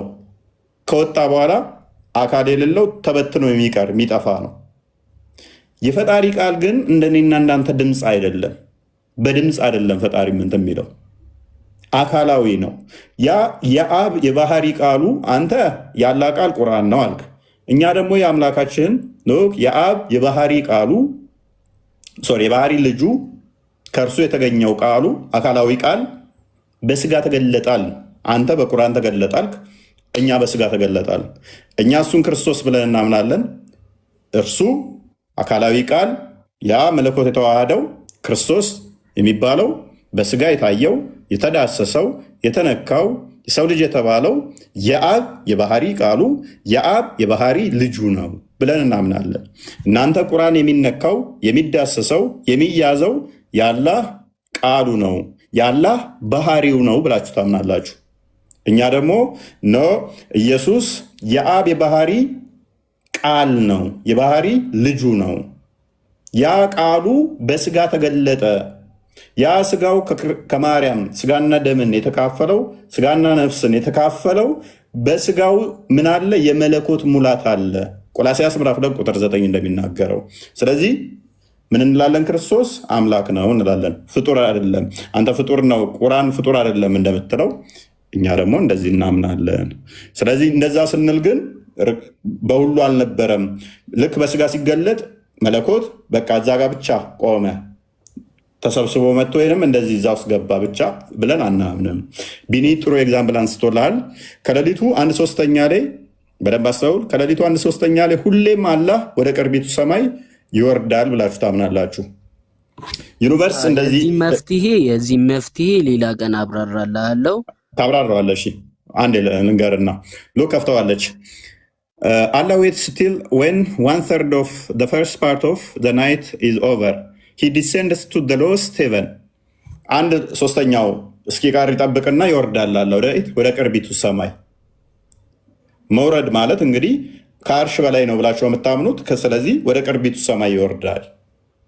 ስለዚህ ምድር እንዴት ነች? ኢሊፕቲካል ሼፕ ነው የተምራቸዋል አይደል? ግሎባን እንትኗን። ስለዚህ ሰማይም እንደዚቹ ነው ኢንኮምፓስ የሚያደርጋት ምድርን ማለት ነው። ስለዚህ አላህ ወደዚህ ወደ ቅርቢቱ ሰማይ ሲመጣ ምን ውስጥ ገባ ማለት ነው? አርሽ አለ፣ ኩርሲው አለ፣ አርሽ አለ፣ ውሃው አለ፣ ኩርሲው አለ፣ 7ኛ ሰማይ አለ፣ 6ኛ ሰማይ አለ፣ 5ኛ አለ፣ 4ኛ አለ፣ 3ኛ አለ፣ 2ኛ አለ። 1ኛ ሰማይ ጋር የሚመጣ ከሆነ ኦኬ እዛ ውስጥ ገባ ማለት ነው። ከላይ የበላዩ ይኖራል የሆነ ነገር። ቅድም ዑመር እሱ ከላይ መሆን አለበት ስትል አሁን አርሽ ከበላዩ ሊሆን ነው ማለት ነው። 7ኛ ሰማይ ከበላዩ ሊሆን ነው ማለት ነው። 3ኛ፣ 4ኛ፣ 5ኛ ሰማዮች ውሃው አርሹን የተሸከሙት እነኛ መላእክቶች ከበላዩ ሊሆኑ ነው ማለት ነው። ከበላዩ ከሆነ አምላክ አደርገው የምትል ከሆነ ወረደ ገባ ሚል ስላለ ወደ ቅርቢቱ ሰማይ መጣ ሚል ስላለ ማለት ነው። በተጨማሪ ደግሞ ስሜቱ ነው የአምላክ ስሜቱ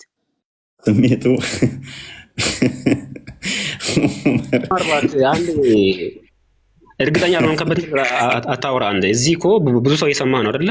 ይሁን ማታውቀው ነገር አላውቀውም በል ራሱ ነው የሚወርደው። እንደዛ ሚል የለም። እኔ አሁን ሲጀመር ጥያቄ ልጠይቅ ነበር የገባሁት፣ እናንተ ደግሞ አከታተላችሁብኝ። ኦኬ አንተ ስለ አንድ የማታውቀው ነገር ስትጠየቅ ይሄ ነገር አላውቅም ነው እንጂ ማለት አለብን። የማታውቀው ነገር እንደዚህ ነው አትበል ነው እያልኩ ያለሁት ዑመር። ሶሪ ችግር የለውም በቃ። ስለዚህ በቃ የእኛውን እንትን ባለው ያው ስለዚህ መውረድ መጣ ሲባል ከዛ ለቆ በቃ ከዛ በኋላ የለም የሚል እኛ እንደዛ ስለማናምን ብዙም እንትን አይለውም ማለት ነው። ለምሳሌ አንድ እንደዚህ ፀሐይን እንደ እሳት ቁጠራትና ብረት ብታደርግ ብረቱ እንደ እሳት ቢግል ቀይ ቢሆን ብረቱ ያንን ብረት ብነካው ይፈጅሃል። የሚፈጅ ብረቱ ብቻ አይደለም፣ እሳቱ ስለተዋሃደው ነው፣ ፀሐዩ ስለተዋሃደው ነው አይደለ? ሙቀቱ በብረቱ ላይ ስለተገለጠ ብረቱን ከሙቀቱ አሁን መለያየት አትችልም። ይሄኛው ሙቀት ነው ይሄኛው ብረት ነው አትልም። ብረቱ ቀይ ፍም ስለመሰለ ምን አድርጎታል? ሙቀቱ ፀሐዩ ብረቱን ምን አድርጎታል? ፍም አስመስሎታል። አከፍለውም አነጥለውም። ስለዚህ እኛ ምን እናምናለን መሰለ? ቃል ስጋን ሲዋሃድ ስጋ ይሄኛው ቃል እያን እንደዚያ እንነጣጥለው የመለኮት ሙላት በሰውነቱ ተገልጦ ይኖራል ስለሚል ማለት ነው። ብረቱ ሊነካ ሊዳሰስ ያንን እሳት ልነካው ሙቀቱን ልነካው ልዳሰሰው የቻልከው ምን ስለሆነ ነው? ብረቱ ስለጋለ ነው አይደለ? ያ ብረቱ ስለጋለ ነው። ሙቀቱ ስቲል በሁሉ ያለ ነው። አሁንም እኮ አለ፣ ግን በዛ ብረት ላይ ስለተገለጠ ልነካው ልዳሰሰው ትችላለህ ማለት ነው። አይምሮ ውስጥ ያለን ቃል በቀላሉ ሌላ ኤግዛምፕል ልስጥህ። አይምሮ ውስጥ ያለን ቃል ደብዳቤ ብጽፍ አይምሮ ውስጥ አሁን ምን እያሰብክ እንዳለ እኔ አላይም፣ ማወቅም አልችልም አይቼ፣ ምክንያቱም አልነገርከኝም አይምሮ ውስጥ ስላለ። ወረቀት ላይ ብታሰፍረውስ ወረቀቱን ነካዋለው፣ ምክንያቱም ወረቀቱ ስለሚነካ። ወረቀቱን አየዋለው፣ ወረቀቱ ስለሚታይ። ወረቀቱንና መንካትና ማየት ብቻ ሳይሆን ያንተ አይምሮ ውስጥ ያለውን ቃል እንኳን ወረቀቱን አይቼ ነክቼ ማወቅ እችላለሁ። ስለዚህ ያ ቃል በደንብ አስተውል። የአብ የባህሪ ቃሉ ማይነካው ማይዳሰሰው በሁሉ የሞላው በስጋ ሲገለጥ ተነካ ታየ ብለን እናምናለን። እስቲል ያንተ ቃል ወረቀት ላይ ሲያርፍ ከአይምሮህ አልጠፋም፣ አይምሮ ውስጥ አለ። አይምሮ ውስጥ ያለው ወረቀት ላይ ሲሆን ከአይምሮ ውግድ የሚል አይደለም። እስቲል አይምሮ ውስጥ እያለ ወረቀቱ ላይ ኖረ። ወረቀቱ ግን መነካ መዳሰስ ስለሚችል ተነካ ተዳሰሰ። ስለዚህ ያ ቃል የአብ ቃል በስጋ ተገለጠ ስንል ያ የተገለጠው በስጋ የሚነካ የሚዳሰስ ስለሆነ ሞትም ሲነገር በስጋ ሞተ በመንፈስ ሕያው ሆነ ብለን እናምናለን። አምላክ የሚሞት ስላልሆነ በባህሪው የሚጠማ የሚደክም የሚታመም አይደለም አምላክ በባህሪው። ነገር ግን በያዘው ስጋ በያዘው ስጋ በስጋ ሞተ፣ በስጋ ታመመ፣ በስጋ ርከመ፣ በስጋ ተራበ ብለን ልንናገር እንችላለን። ቁርአን ፍጡር አይደለም ስትል ቁርአኑ ሊቀደድ ይችላል፣ ቁርአኑ ሊቆሽሽ ይችላል። ታዲያ ፍጡር ይቆሻል? አይምን ፍጡር ያልሆነ ነገር ይቆሻል? ፍጡር ካልሆነ ያላ ባህሪ ነው። ያላ ባህሪ ይቆሻል? ያላ ባህሪ ይቀደዳል? አይ ወረቀቱ ቁርአኑን የያዘው ምን ስለሆነ ፍጡር ስለሆነ የሚነካ የሚዳሰስ ስለሆነ ይቀደዳል፣ ይቆሻል ብለህ ልትናገር ትችላለህ። እና ከዛ አንጻር ነው ሜይ ቢ ቃል ስለሚለው ነገር አንዳንድ ነገር እንድትለኝ ፈልጌ ነበር። ቀጥል። ባይብልን በምናነብ ሰዓት የእግዚአብሔር ቃል የሆነ የሚሉ ጥቅሶችን ብዙ ጊዜ እናነባለን እና እነዛን ጥቅሶች በምናነብ ሰዓት ሁሌም ኢየሱስ ክርስቶስን ነው ማሰብ ያለብን ወይስ የእግዚአብሔር ንግግሩንም ጭምር ሊያመለክት ይችላል? አይ ፐርሰን ሆኖ የተነገረ አለ። ከዛ ውጭ ግን ንግግሮች፣ ትእዛዞችን መላእክቶች አይምን ነቢያትን ያነገረበትን የቦርፎሪኮንን ከሆነ እሱ አካላዊ ቃል ነው ብለን አናምንም። አካላዊ ቃል ነው ብለን አናምንም። ሶስት አይነት ቃሎች አሉ። ለምሳሌ እግዚአብሔር ከነቢያቶች ጋር ኮሚኒኬት ያደረገበት እንዲሁም ደግሞ ከመላእክት ጋር ደግሞ አካላዊ ቃል አለ። እነኚዎቹ የእኛ ቃል ከመላእክት ጋር የመላእክቶች ቃል ወይም የነቢያቶችን የተናገረባቸው እነኛ ዝርው ቃል ናቸው ብለን ነው የምናምነው። ዝርው ቃል ዊች ሚንስ መፍጠር ማይችሉ ማድረግ ማይችሉ ማስገኘት የማይችሉ ናቸው። እነኚህ ምንድን ናቸው? ንግግሩ ማለት ነው። ንግግር ስትል ምንድን ነው እሱ? ንግግር አሁን ፈጣሪን እንደኔና እንዳንተ በድምፀት ይናገራል ብለን አናምንም እኛ። ነቢያትን ያናገረበት ቦርፎሪኮን ብለን እናምናለን። እሱ አካላዊ አይደለም። አካላዊ አይደለም ማለት ምን መሰለህ? ከእርሱ የተገኘ ባህሪው ሆኖ ከእርሱ የተወለደ ከእርሱ የተገኘ ወይንም ደግሞ ማድረግ። ለምሳሌ ዮሐንስ ወንጌል ምዕራፍ 1 ስትመለከተው በመጀመሪያ ቃል ነበረ አለ አይደለ? ቃልም በእግዚአብሔር ዘንድ ነበረ፣ ቃልም እግዚአብሔር ነበረ ካለ በኋላ ቁጥር 3 ላይ ምን ይላል? ሁሉ በእርሱ ሆነ ይላል። በማ በቃል ማለት ነው። ከሆነውም አንዳችስ እንኳ ያለ እርሱ አልሆነም ይላል አይደለ? ስለዚህ ሁሉ በማን የሆነው? በቃል ነው የሆነው ማለት ነው። ስለዚህ ያ ቃል ምንድነው? እሱ ማድረግ የሚችል ነው አይደለ? ሁሉ በእርሱ ሆነ ይላል። ኦኬ። ስለዚህ ማድረግ የሚችል ነው። ፐርሰን የምንለው ማድረግ የሚችል መፍጠር የሚችል እኔ ማለት የሚችል ነው ማለት ነው። ሁሉ በእርሱ ሆነ ከሆነውም አንዳችስ እንኳ ያለ እርሱ አልሆነም ስላለ ማለት ነው። ስለዚህ ያ ሁሉን ማድረግ የሚችል ከሆነ ሁሉም ደግሞ በእርሱ ከሆነ ምንድነው ማለት ነው? ፈጣሪ ነው ማለት ነው። ሁሉም በእርሱ ከሆነ ያለ እርሱ ምንም ካልሆነ ፐርሰን ከሆነ ስለዚህ ፈጣሪ ነው ማለት ነው። ትእዛዞች እነኚህ ግን በጊዜ ውስጥ የሚመጡ ለነቢያቶች የተላለፉ ትእዛዞች እነሱ አካላዊ ናቸው ብለን አናምነው። እነሱ ምንድን ናቸው? ዝርው ቃል ናቸው ብለን ነው ምናምነው። አካላዊ በአየር ላይ የእግዚአብሔር ቃል ይባላሉ ወይ አይባሉም እኮ ነው ጥያቄ። ከነቢያት ጋር ሲያወራበት የነበረው ከመላእክት ጋር ሲያወራበት የነበረው ያ ንግግሩ የእግዚአብሔር ቃል ይባላል ወይስ አይባል? የእግዚአብሔር ቃል ተብሎ ሊጠራ ይችላል።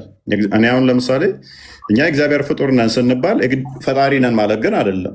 የእግዚአብሔር ቃል ተብለው ሊጠራ ይችላል። የእግዚአብሔር ቃል የሚባልበት ግን ምንድነው? እሱ አካላዊ ቃሉን ነየውለ አካላዊ ቃልና አካላዊ ያልሆነ ቃል የሚባል አለ።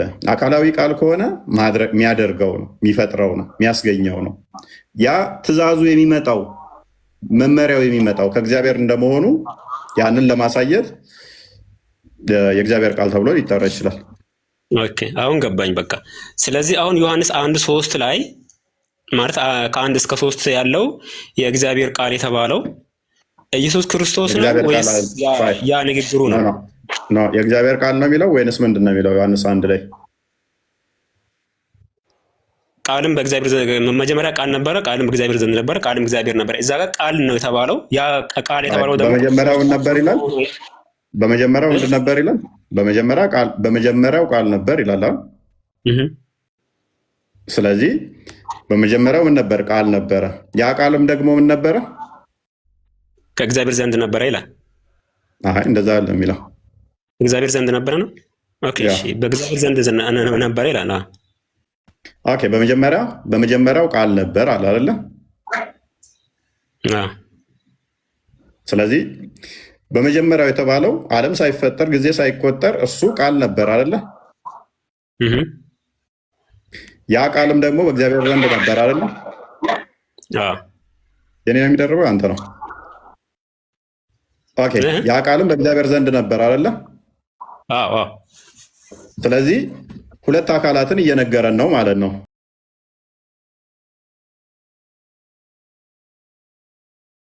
እግዚአብሔር አለ፣ ቃል አለ። ያ ቃል ደግሞ ምን ነበረ? እግዚአብሔር ነበር አይደለ? ያ ቃል ራሱ እግዚአብሔር ነው። በእግዚአብሔር ዘንድ የነበረው ያ ቃል እግዚአብሔር ነው አይደለ? እግዚአብሔር ተብሏል። እግዚአብሔር ነው ይለዋል። ስለዚህ እግዚአብሔር ከሆነ ያ ቃል በእግዚአብሔር ዘንድ የነበረው ሁለተኛ ቃል ራሱ እግዚአብሔር የሚባለው ፈጣሪ ነው ማለት ነው። በክፍሉ መሰረት አለ። ኦኬ ይሄ በመጀመሪያ በእግዚአብሔር ዘንድ ነበረ። ቁጥር 3 ላይ ከዛ በኋላ ምን አለው? ሁሉ በእርሱ ሆነ አለው አይደለ? ምክንያቱም ስለ ቃል ነው እያወራን ያለ ነው። ሁሉ በእርሱ ሆነ፣ ከሆነውም አንዳች እንኳ ያለ እርሱ አልሆነም አለ። ስለዚህ ሁሉን ያደረገ፣ ሁሉን ያስገኘ፣ ሁሉን የፈጠረ ማን ነው? ቃል ነው አይደለ? በቃል ነው ይላል። በቃል ሳይሆን ሁሉን ያደረገ፣ ሁሉን የፈጠረው ቃል ነው። በእርሱ ነው የሆነው ይላል። ስለዚህ አካላዊ ነው፣ መፍጠር የሚችል ማስገኘት የሚችል ነው ምንለው ከዚህ አንጻር ነው። እኔ እኮ እሱን አልኩ። እኔ ጥያቄ እኮ እሱ አይደለም እኮ እዚህ ቃል የተባለው ኢየሱስ ክርስቶስ ነው ወይስ የእግዚአብሔር ከነቢያት ጋር ሲነጋገርበት የነበረው ቃል ነው? ይህንኛውማ መጣንልህ እኮ። ከዛ ይሄ ቃል የተባለው ቁጥር 10 ላይ ስትሄድ በዓለም እንደነበረ ይነግረናል። ከዛ ቁጥር 14 ላይ እዚሁ መልሾ ሰዓትም ስለሄደ ቃልም ስጋ ሆነ አለን። እዚሁ ክፍል ላይ ቁጥር 14 ላይ አውዱን ተከትለ ስታነበው ይሄ ቃል በስጋ ተገለጠ። ይሄ ቃል በመጀመሪያ የነበረው ሁሉን የፈጠረው፣ ሁሉን ያስገኘው፣ ሁሉን ካለመኖር ወደ መኖር ያመጣው ቃል ምን ሆነ? ስጋ ሆነ። ጸጋና እውነትን ወደ ቁጥር 3 መልሽ።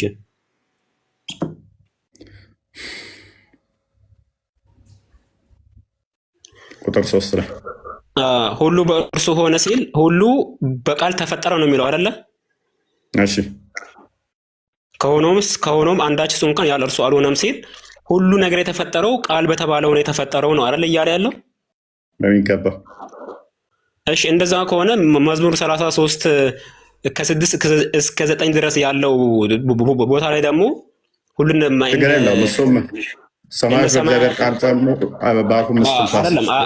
ስለ ዓለማት ስለ ሰማያት ስለ ምድር ካወራ በኋላ ምንድን ነው የሚለው? እርሱ ተናግሯልና ሆኖም ይላል። ሆኖም ሲል ተፈጠሩ ለማለት ነውና እርሱ ተናግሯል፣ በእርሱ ንግግር ነው የተፈጠሩት ይላል። እሺ ክፈችለት። 33 ከቁጥር 6 እስከ 9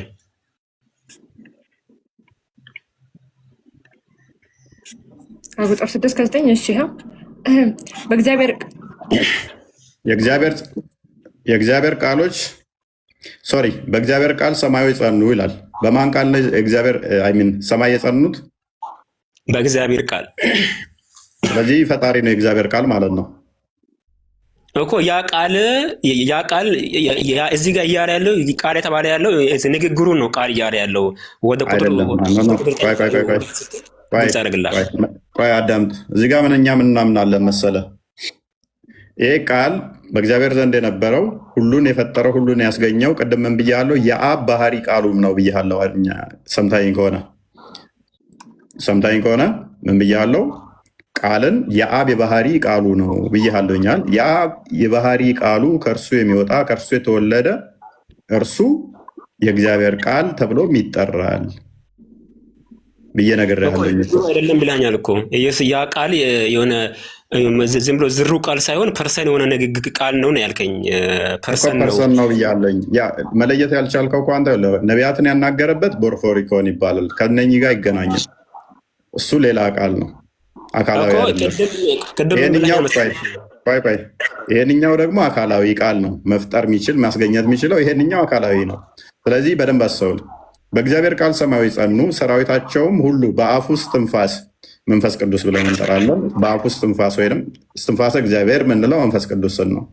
የእግዚአብሔርን ቃል ደግሞ የአብን ቃሉን ምን ብለን እንጠራለን? ወልድ ወይም ደግሞ ልጅ ብለን እንጠራለን። ቀጥል እስከ 9 አንብበው። እሺ የባህር ውሃ ምንድን ነው የሚለው? እንደ ረዋት ነው የሚለው። እዚህ ጋር ተስማምተናል ግን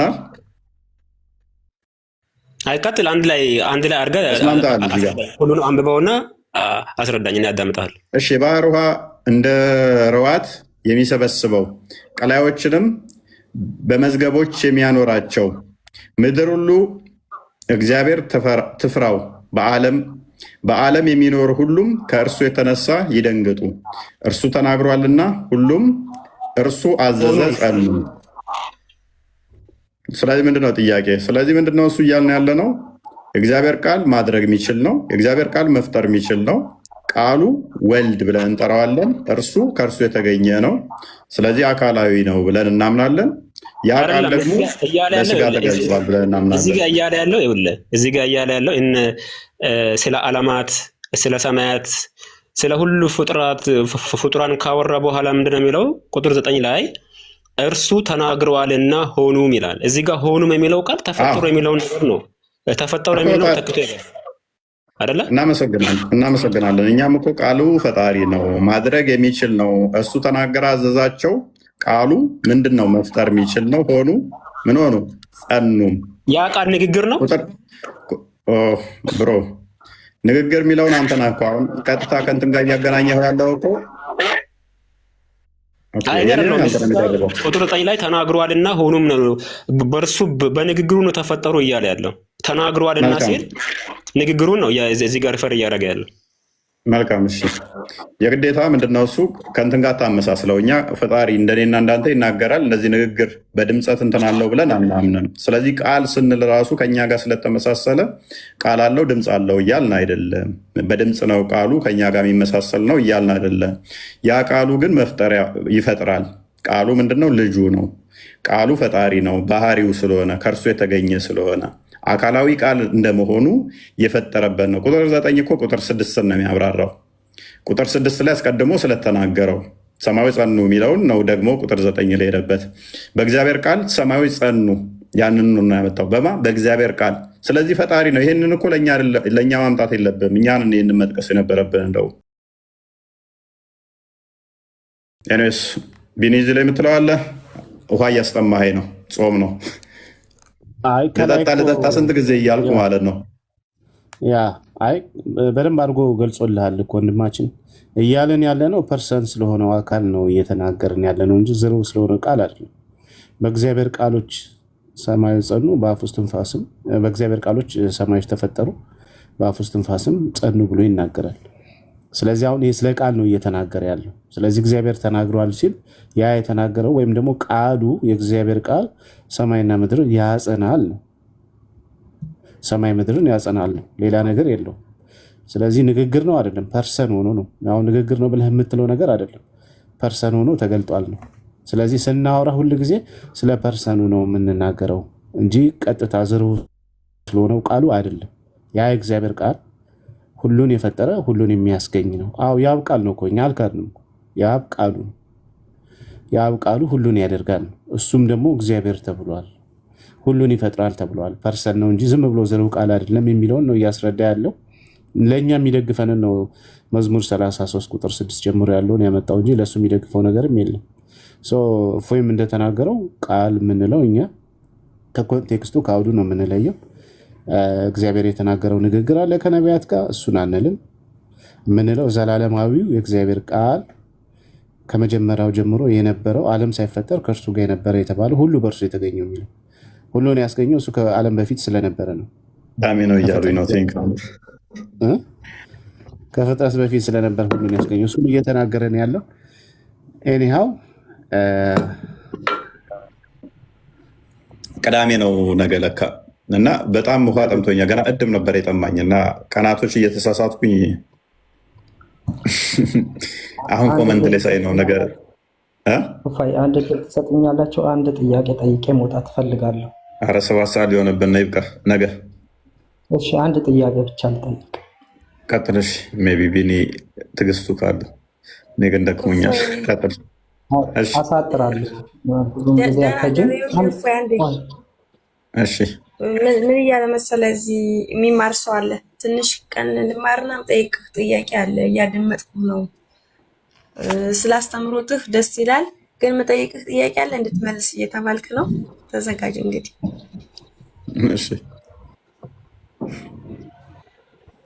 እሺ አብዲ ጥያቄን ጠይቅና እፎይም ስለከበደው ልመልስ ልጠይቅ እኮ እያለኝ ነው ሶፊያ። ወረደች። ይቅርታ አድርጉልኝና አንድ ጥያቄ ልጠይቅ። እሺ ቀጥል፣ ጠይቅ። ሶፊያ እኮ ልጠይቅ እያለች ነበር።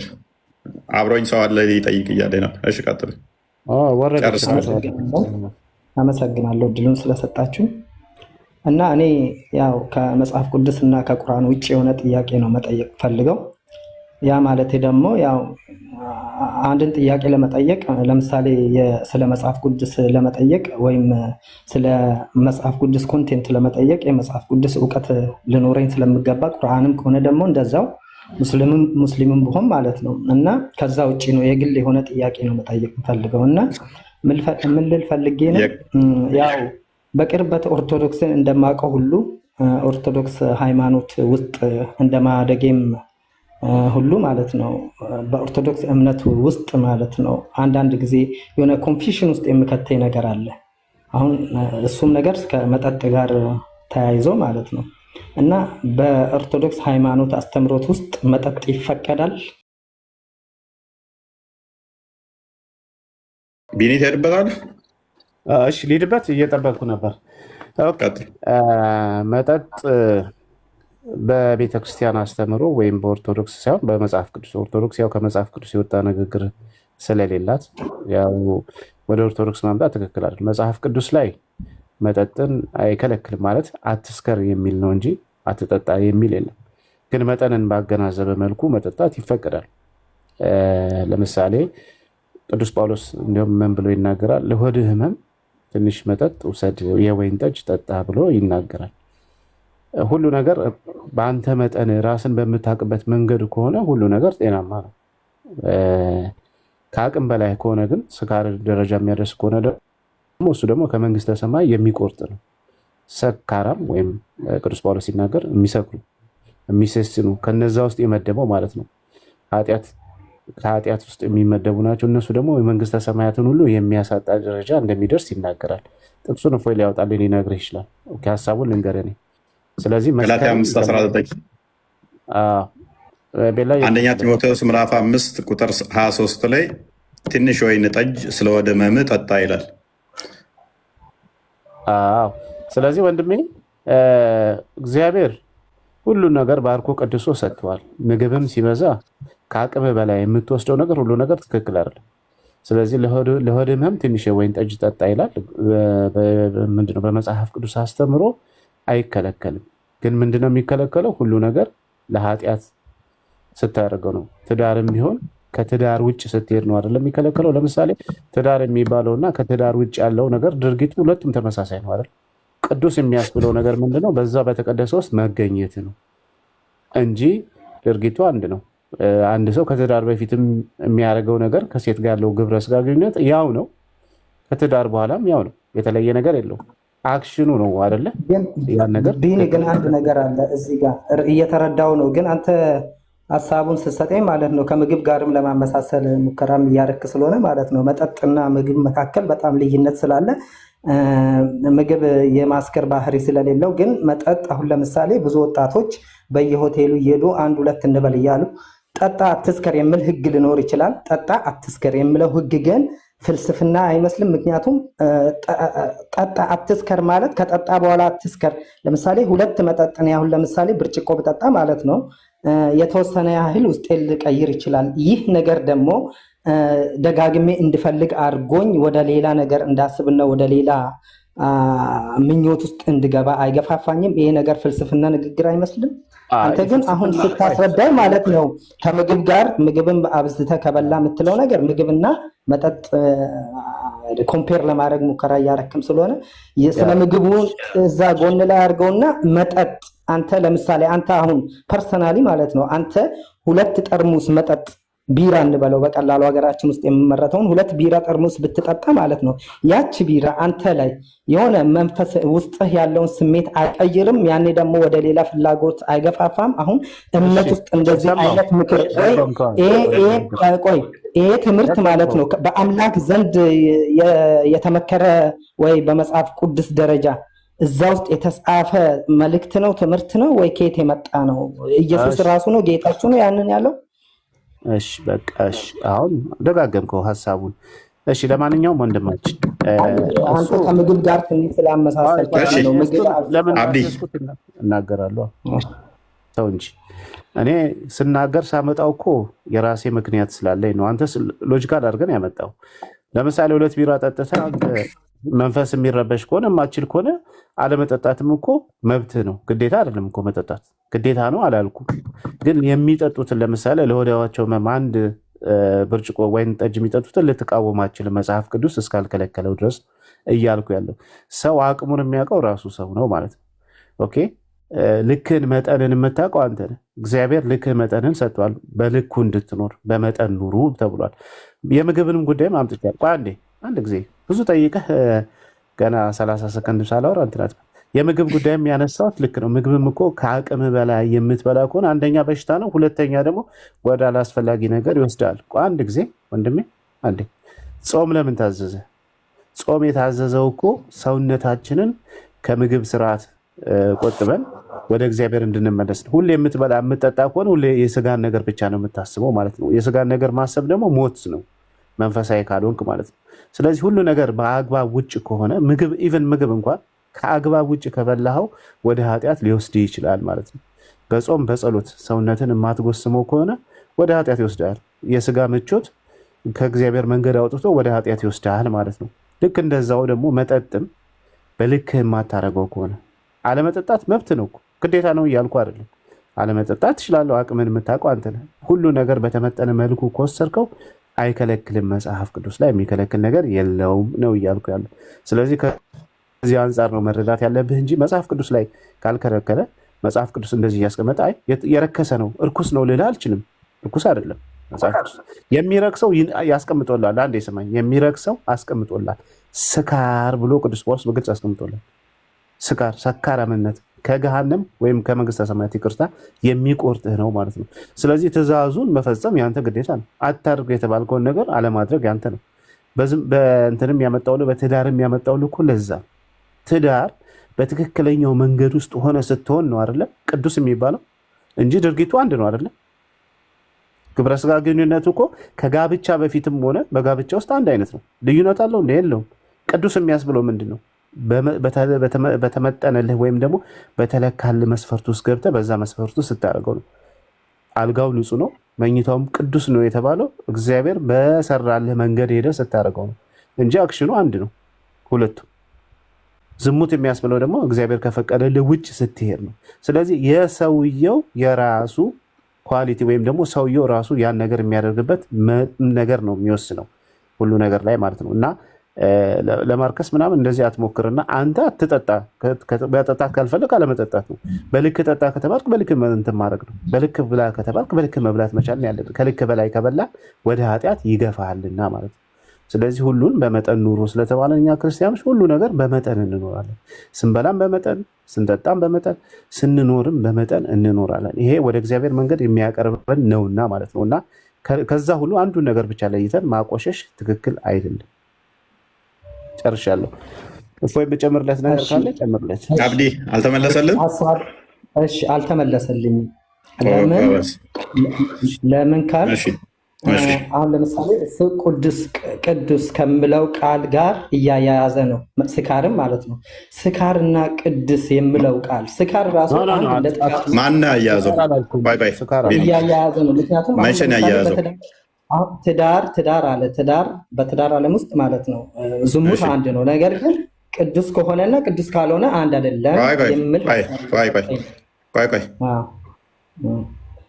ትንሽ ወይን ጠጣ የሚለውን በምን ፕሪንስፕል ነው ስህተት ነው ያልከው? አሁን እኔ ወደ ወይን እያልኩኝ አይደለሁም። መጠጥ ማለት በአገራችን ውስጥም ላይ እየዋለ ነው። መጠጥ ነው የምናውቀው። ወይንም አስካሪ እስከሆነ ድረስ መጠጥ ነው። ተረጋጋ። እሺ ትንሽ ወይን ጠጣ የሚለውን ቤላ አንድ 56 ቡሃሪ 5686 በቀራ 219 83 25 76 17 አዘጋጅልኝ ቁርአን።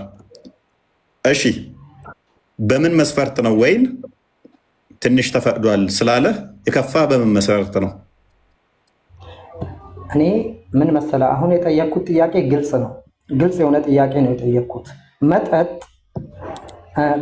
የሰው ልጆች ላይ የሚፈጥረው ባህሪ በጣም ከባድ እና አደገኛ ስለሆነ ለወጣቱም ለጀኔሬሽን በጣም ከባድ ስለሆነ መጠጥ የራሱ የሆነ ደግሞ አላስፈላጊ የሆነ ባህሪም ስላለው ማለት ነው። እንደዚህ አይነት ነገር በአንድ እምነት ውስጥ ስታዘዝ አንዱ ጠጣ አትስከር የሚለውን ሕግ ስደነግግ ማለት ነው ጌታ ማለት ነው መጽሐፍ ቅዱስ ይህ ነገር በምን አይነት መልኩ ይታያል? አስካሪ ነገር ሰው ልጅ ምቹ ያልሆነ ነገር እንዴት ይታያል ብዬ የሆነ ጥያቄ ነው የጠየቁት። ለምሳሌ አሁን አንዳንድ ሰዎች እሺ ቆይ ትንሽ አዳምጠኝ። አንዳንድ ሰዎች ከጫት ጋር ከምናምን ጋር አያይዘው ሙስሊሞች ጫት ይቅማሉ ምናምን ተዋቸው እነሱ ፕሊስ አስተምሮቱ ላይ እንመለስ። አንተ ግለሰቦችን እዘህ መተህ ጫት ስለሚቅሙ እስልምና እንትን አላለ ምናምን አትበል። አሁን ና ተቀበል። ፕሊስ አዳምጥ። አዳመጥኩ እኮ ነኝ።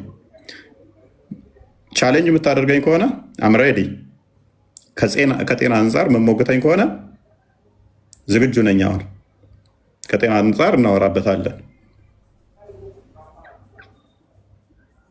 ሬድ ወይን ምን ጥቅም አለው? ምን ጉዳት አለው? መጽሐፍ ቅዱስ ያዘዘው ትክክል ነው ትክክል አይደለም? የጤና ባለሙያም ከሆንክ ቻሌንጅ ታደርገኛለህ። እንካ ተቀበል። የግመል ሽንት ከመጠጣትና ትንሽ ወይን ጠጅ መጠጣት የቱን ትመርጣላችሁ? ለመድኃኒት 4800 ሰዎች ቅዱስ ጳውሎስ ጥቂት ለሆድ ህመማችሁ ጥቂት የወይን ጠጅ ጠጡ አለ። በደንብ አስተውሉ። ድሮ ላይ ሐኪም ቤቶች የሉም፣ ዶክተሮች የሉም፣ ነርሶች የሉም። አልኮል ያስፈልጋችኋል።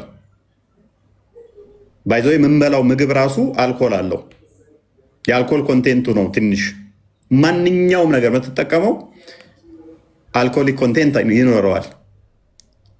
በተለይም ፕሮሰስ ሊሆኑ እንትኖች የአልኮል መጠናቸው ነው ዝቅተኛ የሚሆነው። እንጀራ እንኳን ምክንያቱም ይስት አለው፣ አልኮል አለው፣ ቤዝ እንትን አለው። ስለ ሆድ ህመም ጳውሎስ ትንሽ ወይን ጠጅ ተጎንጭ አለ። ቅዱስ ጳውሎስ ትንሽ ወይን ጠጅ ጠጣ አለ። መሐመድ ደግሞ የግመል ሽንት ጠጣ አለ። ማስረጃ ቡሃሪ 56 88 ላይ ድሪንክ አንብቤው The climate of Medina did not suit some peoples, so the prophet ordered them to follow his shepherd ይላል። እሺ አንዳንድ የመዲና ሰዎች ወይዘሮ አልተስማማቸውም ነበርና ነብዩ እንደዚህ አዘዘ። ድሪንክ ዜር ሚልክ የካሜልን ወይም የግመሎችን ወተቶቻቸውን ጠጡ። ኤንድ ዩሪን አሴ ሜዲሲን እንደ መድኃኒት ሽንታቸውንም ወተታቸውንም ጠጡ አለ። ኦኬ ይሄ ቀላሉ ነው። ምራቁን አመጣልሃለሁ። ምራቅ ከመጠጣትና ትንሽ ወይን ጠጅ ለህመም መጠጣት የትኛው እንደሆነ እናያለን። ሎክ በተለይም ስፔሻሊ ሬድ ወይን ከፍተኛ የሆነ አንቲኦክሲዳንት አለው። የትኛውም ማንኛውም ሰው ቻሌንጅ ሊያደርገኝ ይችላል። ከፍተኛ የሆነ አንቲኦክሲዳንት አለው። አንቲኦክሲዳንት ደግሞ ፍሪ ራዲካል ሴሎችን የማስወገድ ባህሪው ከፍተኛ ነው። በተለያዩ ምክንያቶች በስትረስ እድሜ ከመሄድ ጋር በተያያዘ በተጓዳኝ በሽታዎች ሰውነታችን ውስጥ ፍሪ ራዲካሎች ምን ይሆናሉ? ይከማቻሉ። እነኛ ደግሞ ለተለያዩ ክሮኒክ የሆኑ ዲዚዞች ምክንያት ይሆናሉ። ላይክ ካንሰር፣ ሞስት ኦፍ ታይም ካንሰርን ጨምሮ እንደዚህ አይነት በሽታዎች ክሮኒክ የሆኑ በሽታዎች የሚመጡት ሴሎቻችን ውስጥ ፍሪ ራዲካል ሲከማች ነው። ፍሪ ራዲካሎች በምን የሚወገዱት? በአንቲኦክሲዳንት ነው። ሬድ ወይን ፖሊፌኖል አለው፣ አንቲኦክሲዳንት የሆነ ማለት ነው። ፍሪ ራዲካሎችን የሚያስወግድ ምን ያህል ሳይንሱን አስቀድሞ የነገረን ነው። ይሄ ብለድ ቬዝሎቻችሁ እንትን እንዲሉ እንዲፍታቱ የማድረግ ቻንስ አለው። ሪላክስ የማድረግ ቻንስ አለው። አትዝጊ ካሜራውን። ብለድ ሰርኩሌሽናችሁን በስርዓት ያቀላጥፋል። በቀራ 219ን ክፈችልኝ። ሴሎቻቸውን ያቀላጥፋል። ስለዚህ ከበዛ ምንድን ነው? ችግር ነው፣ ከልክሏል ጳውሎስ። ገላትያ ምዕራፍ 5 ቁጥር 19 ላይ ስካር ኃጢአት ነው ብሏል። በደንብ አስተውሉ። ገላትያ ምዕራፍ 5 ላይ ቁጥር 19 ላይ ስካር እግዚአብሔር መንግስት አያስወርስም ብሏል። አንደኛ ቆሮንቶስ ምዕራፍ 5 ቁጥር 11 ላይ ደግሞ ከሰካራም ጋር ምግብ እንኳን አትብሉ ብሎ ከልክሏል። ኃጢአትነቱ ምን ያህል ከፍተኛ እንደሆነ ምግብ እንኳን አትብሉ። አንደኛ ቆሮንቶስ ምዕራፍ 5 ቁጥር 10 እስከ 11፣ ገላትያ ምዕራፍ 5 ቁጥር 19። ይህ የሚያደርጉ የስጋ እንትኖች የተገለጡ ናቸው። ስካር ምናምን እነኚህ የኃጢአት ስራ ናቸው፣ የስጋ ውጤቶች ናቸው። ከእነዚህ ጋር ምግብ እንኳን አብራችሁ አትብሉ ብሏል። አንደኛ ጢሞቴዎስ ምዕራፍ 5 ላይ ቁጥር 23 ላይ ለሆድ ህመም ግን ትንሽ ወይን ጠጅ ተጎንጭ አለ። ከመድኃኒትነት አንጻር ነው። በ2000 ዓመት በፊት ቁስልህ እንኳን ቢቆረጥ አልኮል አታገኝም፣ ሐኪም ቤት የለም። የምትጠቀመው ምንድነው? ወይን፣ ትንሽ ወይን ጠጅ ነገር ነው የምትደፋበት። ኢንተርናል የሆኑ ባክቴሪያዎች እንደዚህ ብትታመም፣ ሆድ ብትታመም የትኛውንም አልኮሊክ ወይም የትኛውንም መድኃኒት ሜዲሲን የለም፣ ማደንዘዣ የለም። የምትወስደው ምንድን ነው? ትንሽ ወይን ጠጅ ትጠጣለህ። እሱ ነው እንትን የሚልህ። ኦኬ። እስልምና ውስጥ በፊት ወይን ይጠጡ ነበረ። ወይንም መስራት እንደፈቀደ ላሳይ እችላለሁ ቁርአንህ ላይ። ለጊዜው ግን ጥቅም እንዳለውም ጉዳት እንዳለውም ቁርአንህ ያምነዋል። ጥቅሙ ምንድን ነው ብዬ እጠይቅሃለሁ አብዲ። የወይን ጥቅም ምንድን ነው ብዬ እጠይቅሃለሁ። ተዘጋጅ። አእምሮን ከሚቃወሙ መጠጥና ከቁማር ይጠይቁሃል። በሁለቱም ውስጥ ታላቅ ኃጢአትና ለሰዎች ጥቅሞች አሉባቸው አለ። ኃጢአት አለበት፣ ጥቅሞችም አሉበት። ኃጢአቱ ምንድን ነው? ጥቅሙስ ምንድን ነው? ኃጢአት የሚሆነው እንዴት ነው? ጥቅምስ የሚሆነው እንዴት ነው? ሱራ 83 ቁጥር 25 ክፈች። በሁለት ውስጥ ምን አለ? ጥቅምም ኃጢአትም አለ። ታላቅ ኃጢአትም አለ፣ ጥቅምም አለ። በምን? በመጠጥ። እኔ እኮ የሚመስለኝ ሙስሊም አሁን አብዲ እንደሚለው ምንም ጥቅም የሌለው ጉዳት ብቻ መስሎኝ ነበር። አላህ ግን ነው ጥቅምም አለው ይላል። ተጣርቶ ከታተመ ጠጅ ይጠጣሉ ይላል። የት ዲስ ዱድ ገነት ስገባ እጠጣለሁ ብሎ ወንድማችን አብዲ የሚመኘው ምንድን ነው? ተጣርቶ የታተመ ጠጅ ነው የሚጠጣው። ሱራ 76 17 ግፈችልኝ። ቆይ አንዴ 76 17 ከእርሷ መበረዣዋ ዝንጅብል የሆነችን ጠጅ ይጠጣሉ። ዝንጅብል ምን ያህል ጎምዛዛ እንደሆነ አስቡት። ብርዙ ራሱ ምንድነው? ዝንጅብል ነው። የሚጠጡት ምንድነው? ጠጅ ነው። የሚበረዘው በዝንጅብል የሆነ ጠጅን ይጠጣሉ። ሱራ 40 71 አንዴ ክፈችልኝ።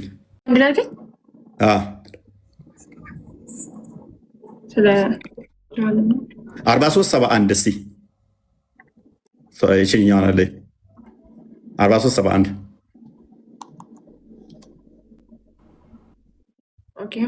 ከወርቅ የሆኑ ሰፋፊ ዝርጎች ሰሃኖችና ኩባያዎች በእነርሱ ላይ ይዟዟራሉ። ወርቅ እዛ አሁን የሚጠጣው ምንድን ነው? መበረዣው ዝንጅብል የሆነ ጠጅ በምን በሰፋፊ ኩባያዎች፣ በትልቅዬ ኩባያ። ሐዋርያው ቅዱስ ጳውሎስ አንደኛ ጴጥሮስ ይቅርታ አንደኛ ጢሞቴዎስ ምዕራፍ 5 ቁጥር 23 አንዴ ክፈችው። ምዕራፍ ስንት? 5 ቁጥር 23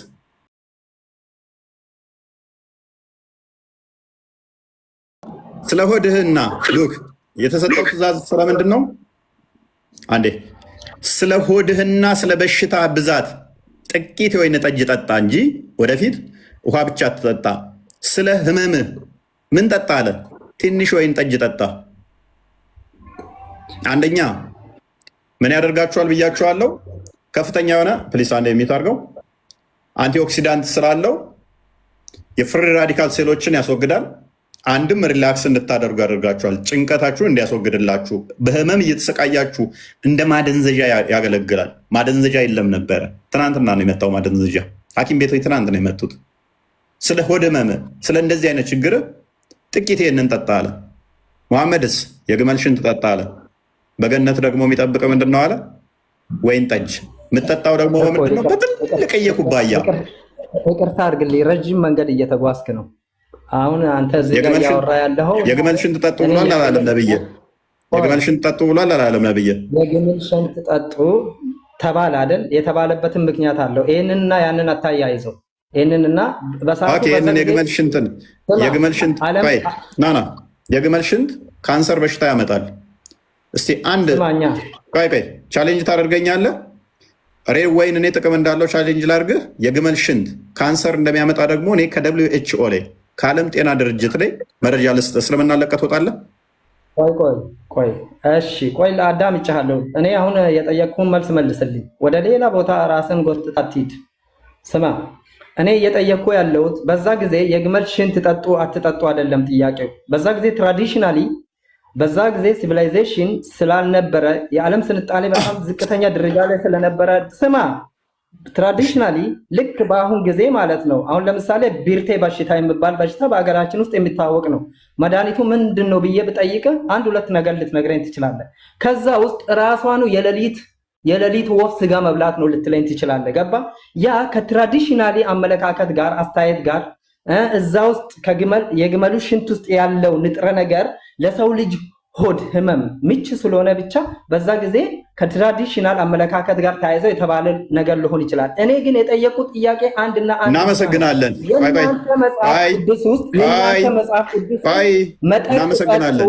እናመሰግናለን።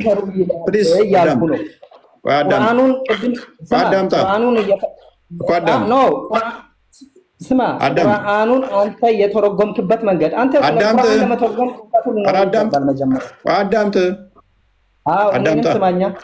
አዳምጥ። ላነሳው ምላሽ እንስጥ።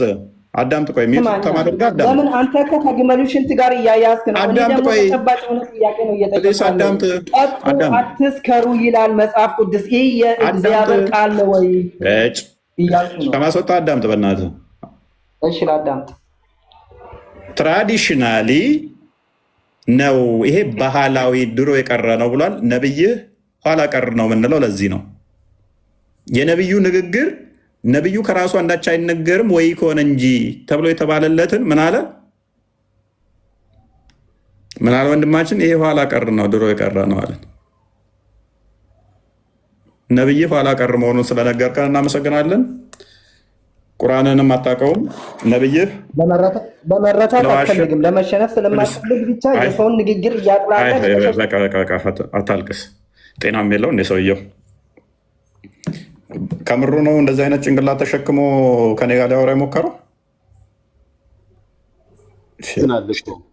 በመረጃ በማስረጃ መለስክለት። አሪፍ አድርገን የመለስክለት